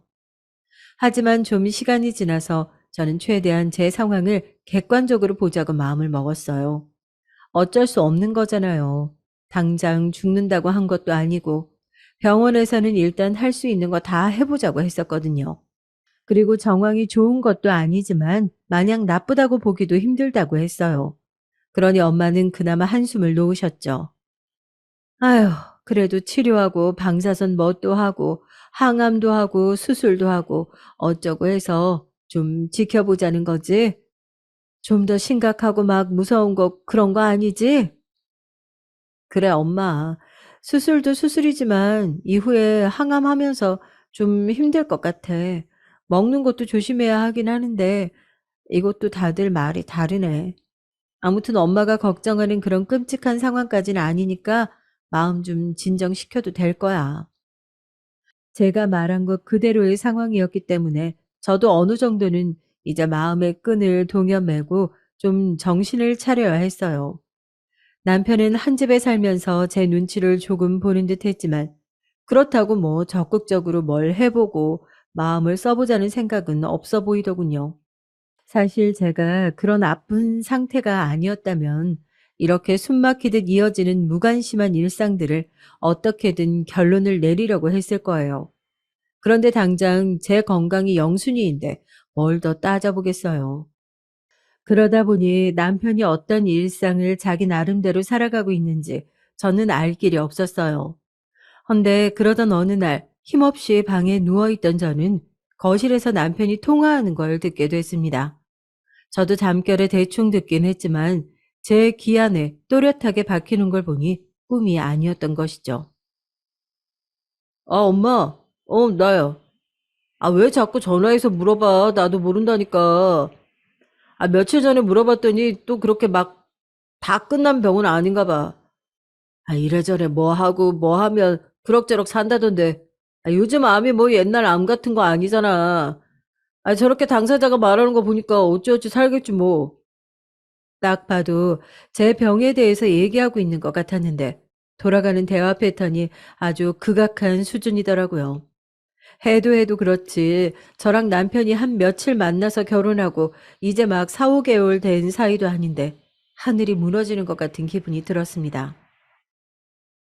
아, 몰라. 쟤랑은 어떻게 해야 될지 나도 대책 없어. 아, 근데 뭐 더 데리고 살 이유가 있나? 돈벌이도 못해, 뭐도 못해. 아프다고 저렇게 죽상하고 있으니 나도 아주 죽을 맛이야.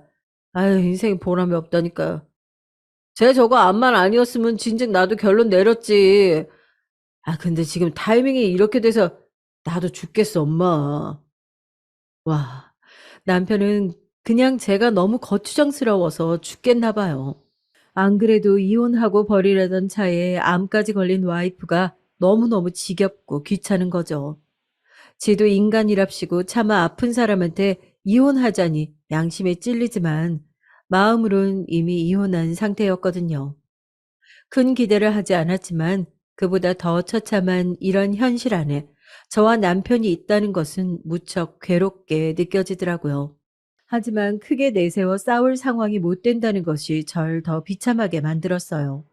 그냥 밤새도록 밤이나 낮이나 저와 같은 유방암 환우들의 커뮤니티에 접속해서 그들의 근황을 듣고 저도 얘기하고 그렇게 겨우겨우 제 속을 쥐어 짜내고 마치 세탁기를 돌려 더러운 것을 깨끗하게 하듯 회포를 푸는 수밖에요. 남편은 점점 저와 함께하는 날들이 버겁게 느껴졌던 건지 어느 순간부터 슬슬 티를 내기 시작하더라고요. 이대로는 끝이 없을 것 같으니까 제가 아파서 밥도 제대로 못 해놓고 집도 못 치우고 여러모로 거슬리는 것들이 생기니 슬슬 한두 마디씩 얹어대는 거예요. 아, 집에 오니까 힘이 하나도 없네. 집골이 이게 뭐냐? 아, 너도 아픈 건 아는데 그래도 수술도 끝났고 이제 치료할 거면 남은 거 아니야? 아, 그럼 집 좀 신경 써야 될 것 같은데 나까지 정신이 사나워질 것 같아. 이러면서 본인은 퇴근 후 손 까딱도 안 하면서 저에게 일거리를 자꾸 떠넘기는 거죠. 무거운 빨래를 들고 옮기는 거며 밥 먹고 난 뒤 설거지며 정말 조금도 거들지 않는 주제에 깨끗한 집은 바라더군요. 저도 못 참고 몇 번 들이받긴 했지만 남편의 저런 자비 없는 반응은 멈추질 않았어요. 저는 점점 몸이 부어오르고 손도 땡땡해지고 식단 관리하는 것도 나름 쉽지 않아서 스트레스가 심한 상태였어요. 그러니 맨정신에 남편이 건드려도 예민해질 판에 아픈데 저렇게 긁어대니까 진짜 화를 감출 수가 없겠더라고요. 남편은 본인이 저를 약 올려놓고도 모든 잘못을 저에게 뒤집어 씌웠어요. 야, 너 그렇게 내가 짜증나고 싫으면 그냥 정리하는 게 낫지 않냐? 아, 너도 아프고 정신 사나운데 불편한 거 하나라도 줄이는 게 나을 거 아니야. 아, 나 솔직히 너무 짜증나. 밥맛도 없다고. 당신 진짜 작작하는 게 좋을 것 같아. 내가 보통 상황이 아닌 거 알면서 말을 그따구로 해야겠어? 사람이긴 하냐, 진짜? 이때 마지막에 거의 울듯이 차올라서 억울하게 쏟아 부었는데 남편은 그런 저에게 더욱 악랄하게 짓거려댔어요. 마치 정 떨어지길 바라다 못해 이골이 난 사람처럼 말이에요. 눈에 막 살게 어린 듯 저를 구석으로 몰아가더라고요. 사람? 사람이긴 하냐고? 그러니까 이 정도로 말하는 거야. 진작 정리하려고 하는데 네가 자꾸 눈치 없는 척 모른 척하고 있는 건 뭔데? 아, 뭐 어때? 더 심한 말 해줘? 솔직히 너 그렇게 불어 터져서 퍼져 있는 거 보면 진짜 밥 먹을 맛이 안 나. 네가 옆에 없고 저만치 소파에 처 누워 있어도 신경 쓰여서 못 먹겠다고. 너 말 진짜 잘했다. 나보고 사람이냐고? 왜 사람이지 못하게 만들어? 왜 열받게 만드냐고. 이따위 폭언들을 퍼부어대는 남편과 일일이 상대하기도 벅찼던 건 정말 엄청나게 예민해 있던 시기라 조금만 신경 써도 머리가 깨질 듯 아프고 어질어질한 데다가 수술한 부위도 이따금 아파왔어요. 머리도 숭숭 빠지던 터라 그냥 제가 선수 쳐서 밀어버리고 모자를 쓰고 있었고 혈색도 나쁘다 보니까 당연히 평범하지 않은 상태였죠. 당시 전 심증만 갖고 남편의 불미스러운 상태를 조금 의심하고 있었는데요. 왜냐면 아무리 봐도 이전 친구가 했던 말처럼 남편의 움직임이라든지 돈을 쓰고 다니는 모양새, 입고 꾸미고 다니는 모습들이 평소 같지 않았기 때문이에요. 뭔가 신경 쓰고 잘 보일 것 같은 대상이 있는 것처럼 마치 그 대상과 시간을 요즘 보내고 있는 것처럼 느껴졌거든요. 그리고 아니나 다를까 그 예상은 엇나가지 않았습니다. 남편의 멍청한 실수로 인해서 그 묘연한 어떤 대상과 남편이 시간을 보내고 있음을 저에게 걸리게 됐거든요. 카톡에 멀티 프로필이라는 기능이 있어서 참 대담하고 깜찍하게도 남들에게 보여주고 싶은 프로필 사진을 숨기거나 멋대로 조절을 할 수가 있었어요.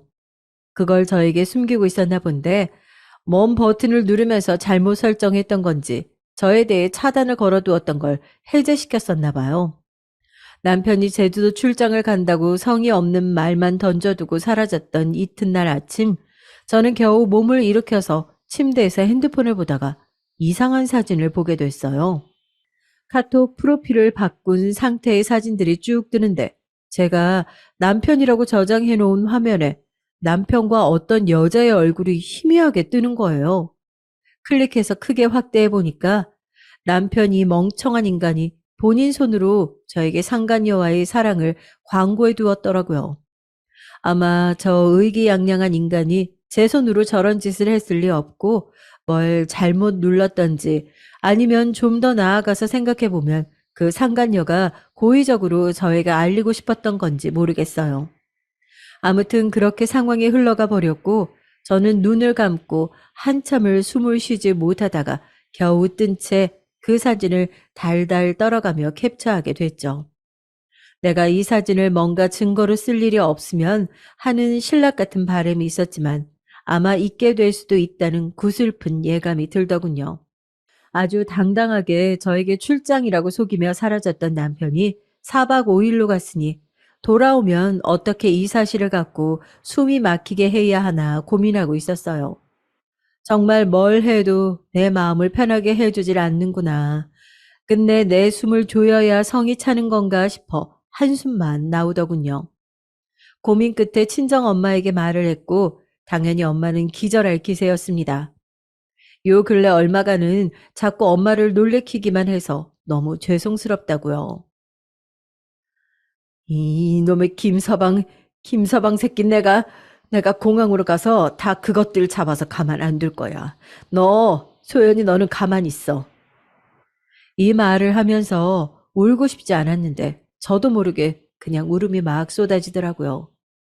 감정 관리도 잘하고 곱게 이 시기를 보내고 싶었는데 남편은 저에게 거대한 쓰레기를 투척한 거나 마찬가지였어요.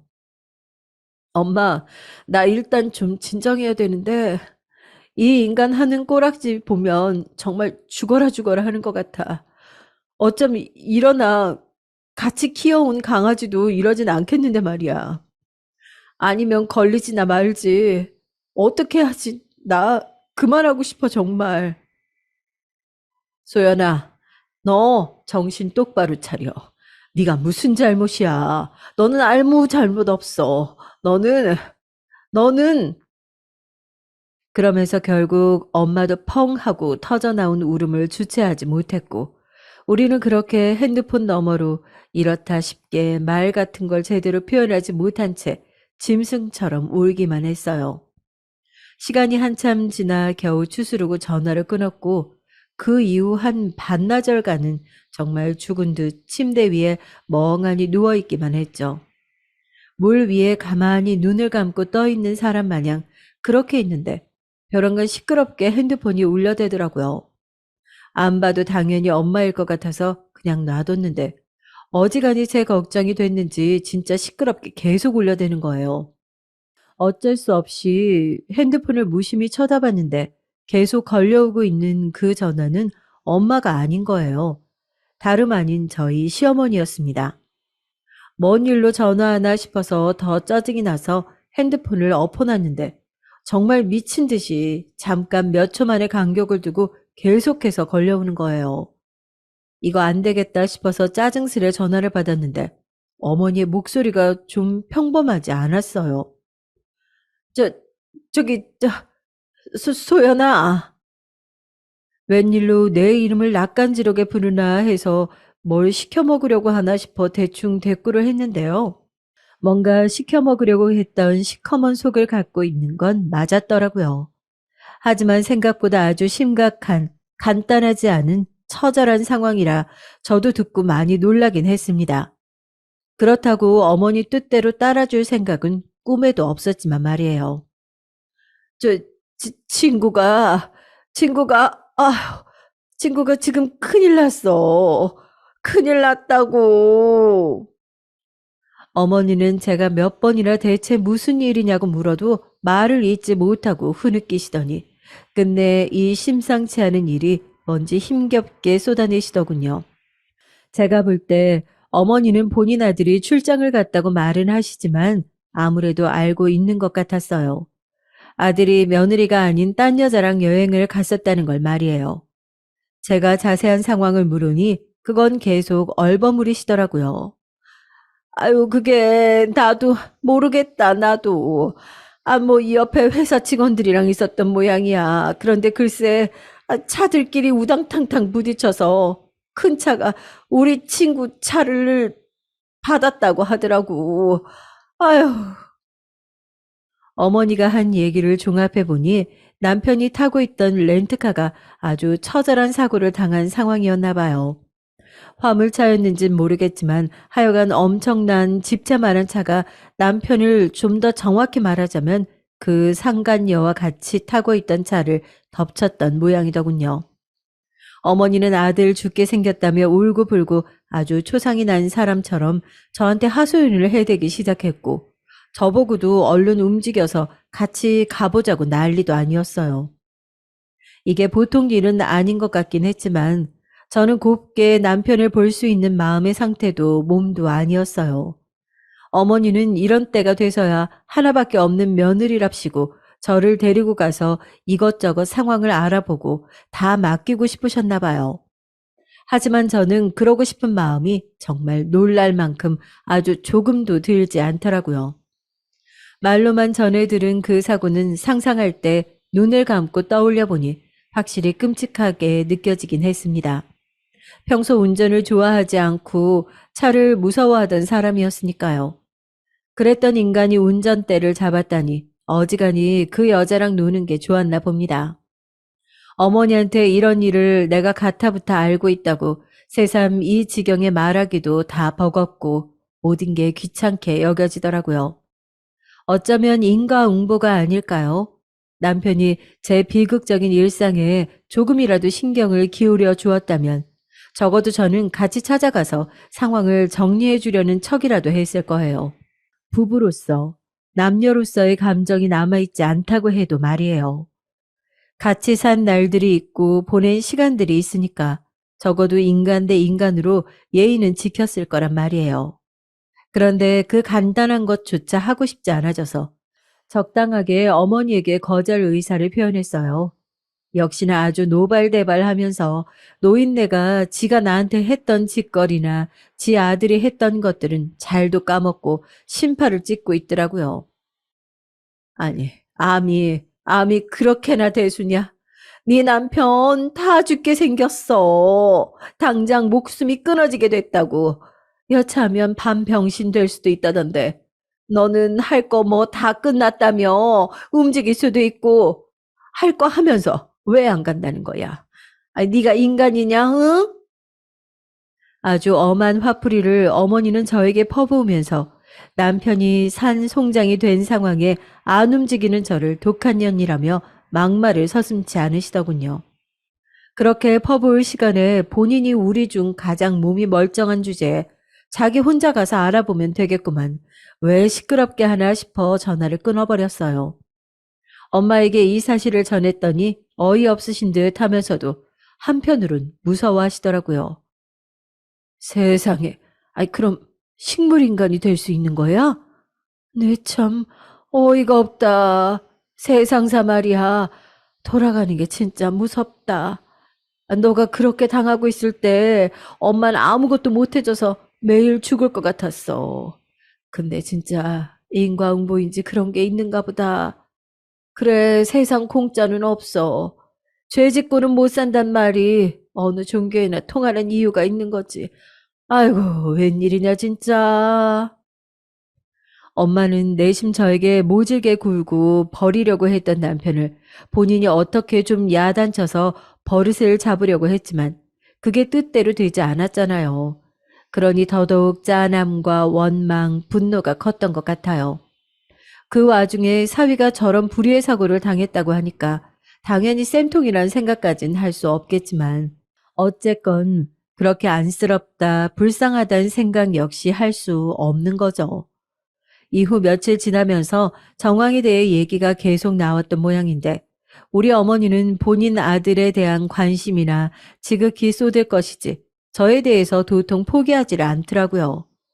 정말 눈을 떴다 하면 전화가 걸려왔고 집을 찾아오겠다고 문자를 남기는 바람에 어쩔 수 없이 받았어요. 그런데 세상에 며칠 지나지 않아 받아본 그 전화 너머에 남편 목소리가 들리더군요. 엄마, 엄마 잠깐만 소연이 좀 바꿔줘봐. 나 그 핸드폰 좀 줘. 이러면서 중얼대는 소리가 들리기에 저도 뭐 아예 궁금하진 않았던 건 아니기에 일단 숨을 죽이고 있었어요. 어, 여보세요? 저기, 소연아, 소연아, 나야. 아마 본인 핸드폰이나 이런 건 다 박살났던지 제가 남편 핸드폰으로 뭐 걸어보지도 않았지만 연락도 안 왔거든요. 계속 어머니 전화를 통해서 소통을 하고 있었는데 이때 자기가 중간에서 가로채는 걸 보니 확실히 다 망가졌나 봐요. 아무튼 저는 받아서 성의 없이 대꾸를 했고 남편은 그런 저에게 상대적으로 아주 간절한 모드로 한마디를 더 하려고 붙어 있더군요. 나, 나 지금 장난 아니야. 큰일 났어. 엄마한테 들었지? 응, 들었지, 소연아? 막상 목소리를 들으니 저도 마음이 꽤 복잡하게 울렁이더라고요. 뭐 마음이 쓰인다거나 안타깝게 여긴다거나 하는 건 아니고 그냥 일단 처참한 사고를 당한 이의 목소리라고 생각하니 약간 움찔을 했던 거죠. 그런데 저도 모르게 불쑥 이런 질문을 던지게 되더라고요. 말해놓고 저도 움찔했어요. 이래서 무의식 중에 생각하던 것을 입 밖으로 내게 된다고 하나 봐요. 저기 누구랑 갔어, 제주도? 출장? 출장 아니지? 여자랑 간 거였지? 맞지? 불쑥 이렇게 말을 해놓고도 돌아올 남편의 답이 궁금해서 견딜 수가 없더라고요. 남편이 닿아 죽게 생길 만큼 크게 다쳤다는 내용에는 저 스스로 무서울 정도로 초연했으면서 막상 이 부분은 뭐라 할지 무척 궁금해졌습니다. 남편은 한창을 망설이고 머뭇거리다가 제 물어보는 어투나 느낌을 보니 둘러대기 힘들다는 직감이 왔나요? 지금 본인이 벼랑에 매달려 있으니 뭘 더 숨기고 포장하고 어쩔 수가 없었을 거고 빠른 판단 아래 결국 소심하게 뭐라 뭐라 말을 하더군요. 그게 그런 건 아니고 여자이긴 한데 그 여자는 많이 다쳤어? 죽었어? 살았어? 참 소름 끼치는 이런 질문을 아주 무미건조하게 뚝뚝 던져대던 제 자신이란 다시 생각해도 참 낯설 정도예요. 몰랐는데 저도 어지간히 남편으로 인한 상처가 치명적이었나 봐요. 누군가에게 이렇게 밑도 끝도 없이 잔인한 질문들을 던져낼 수 있을 거라고, 나에게 이런 모습이 있을 거라는 생각을 못 했거든요. 저는 쭉 이어서 말해버렸습니다. 혹시나 해서 말해두는 건데, 당신이 지금 나한테 이름 붙여가며 다정스레 말하는 게 좀 역겨워서 말이야. 있잖아, 나는 이제 당신과 더 이상 인연 이어갈 생각이 없어. 왜 전화했는지 모르겠지만 그런 용건이면 접는 게 좋을 거야.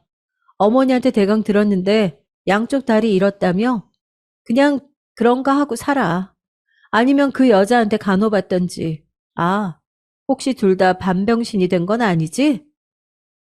나에게 이런 절대악 수준의 모진 말들이 있었다니 말하면서도 살짝 등 뒤로 소름이 올라오더라고요. 하지만 암만 생각해도 아픈 저에게 퍼부어대던 남편의 악랄한 말들과 그와 상반될 정도로 아주 밟다 못해 눈이 부셔 멀어버릴 듯한 남편의 불륜 사진은 이런 결과를 만들어내버렸어요. 제 책임이 아니라고 아주 굳건하게 말하고 싶다고요. 이런 저에게 보통 때의 남편이라면 아주 기를 죽이다 못해 밟아서 없애버리겠다는 투로 더 치명적인 흉기 같은 말들을 늘어놓았겠죠.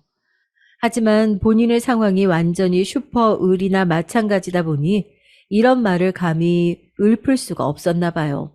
아주 졸렬하고 간사하게도 제 예상에 딱 맞아드는 말들을 늘어놓더라고요. 소연아, 내가 다 말할게. 나도 힘들었어. 힘들어서 절대 나만 좋으려고 그런 게 아니야. 그리고 그렇게 막 이상한 사이도 아니고. 하여튼, 그래. 내가 다 잘못했어. 제발 얘기 좀 더 들어봐. 우리 좀 얘기를 더 하자, 응? 아니, 됐어. 무슨 얘기를 해? 몸 멀쩡한 거야? 아프다며. 뭘 그렇게 전화를 붙잡고 길게 늘어지냐고. 끊어. 남편은 아주 실성한 사람 마냥 전화기에 매달려서는 전화를 끊으려는 저에게 자기 좀 봐달라고, 보러 와달라고, 버리지 말란 소리를 고장난 녹음기 마냥 쏟아내더라고요. 걷다 대고 저는 딱 잘라서 말을 했어요. 사람 제일 비참할 때 사람답지 않게 굴던 거 누구였더라? 당신 아니었어? 지금 나랑 통화하는 사람, 당신 아니야? 아니면 누군데? 누구세요? 그러자 솔직히 곧 죽어도 그런 말에 할 말이 없었는지 조용하더군요. 그런 인간에게 저는 이제 우리에게 더 이상 지체란 건 없다. 이혼이라는 길밖에 없다는 얘기를 하고 끊어버렸습니다. 물론 그 뒤로 어머니는 거의 정신 나간 사람처럼 저에게 전화를 걸어서 욕을 했다가 사정을 했다가 발발 기었다가 별 지저분한 꼴을 다 보이시더군요. 그러던지 말던지 저는 차단을 해버렸고 진즉 해버릴 걸 괜히 전화를 받아서 고약한 꼴을 봤다 싶었습니다.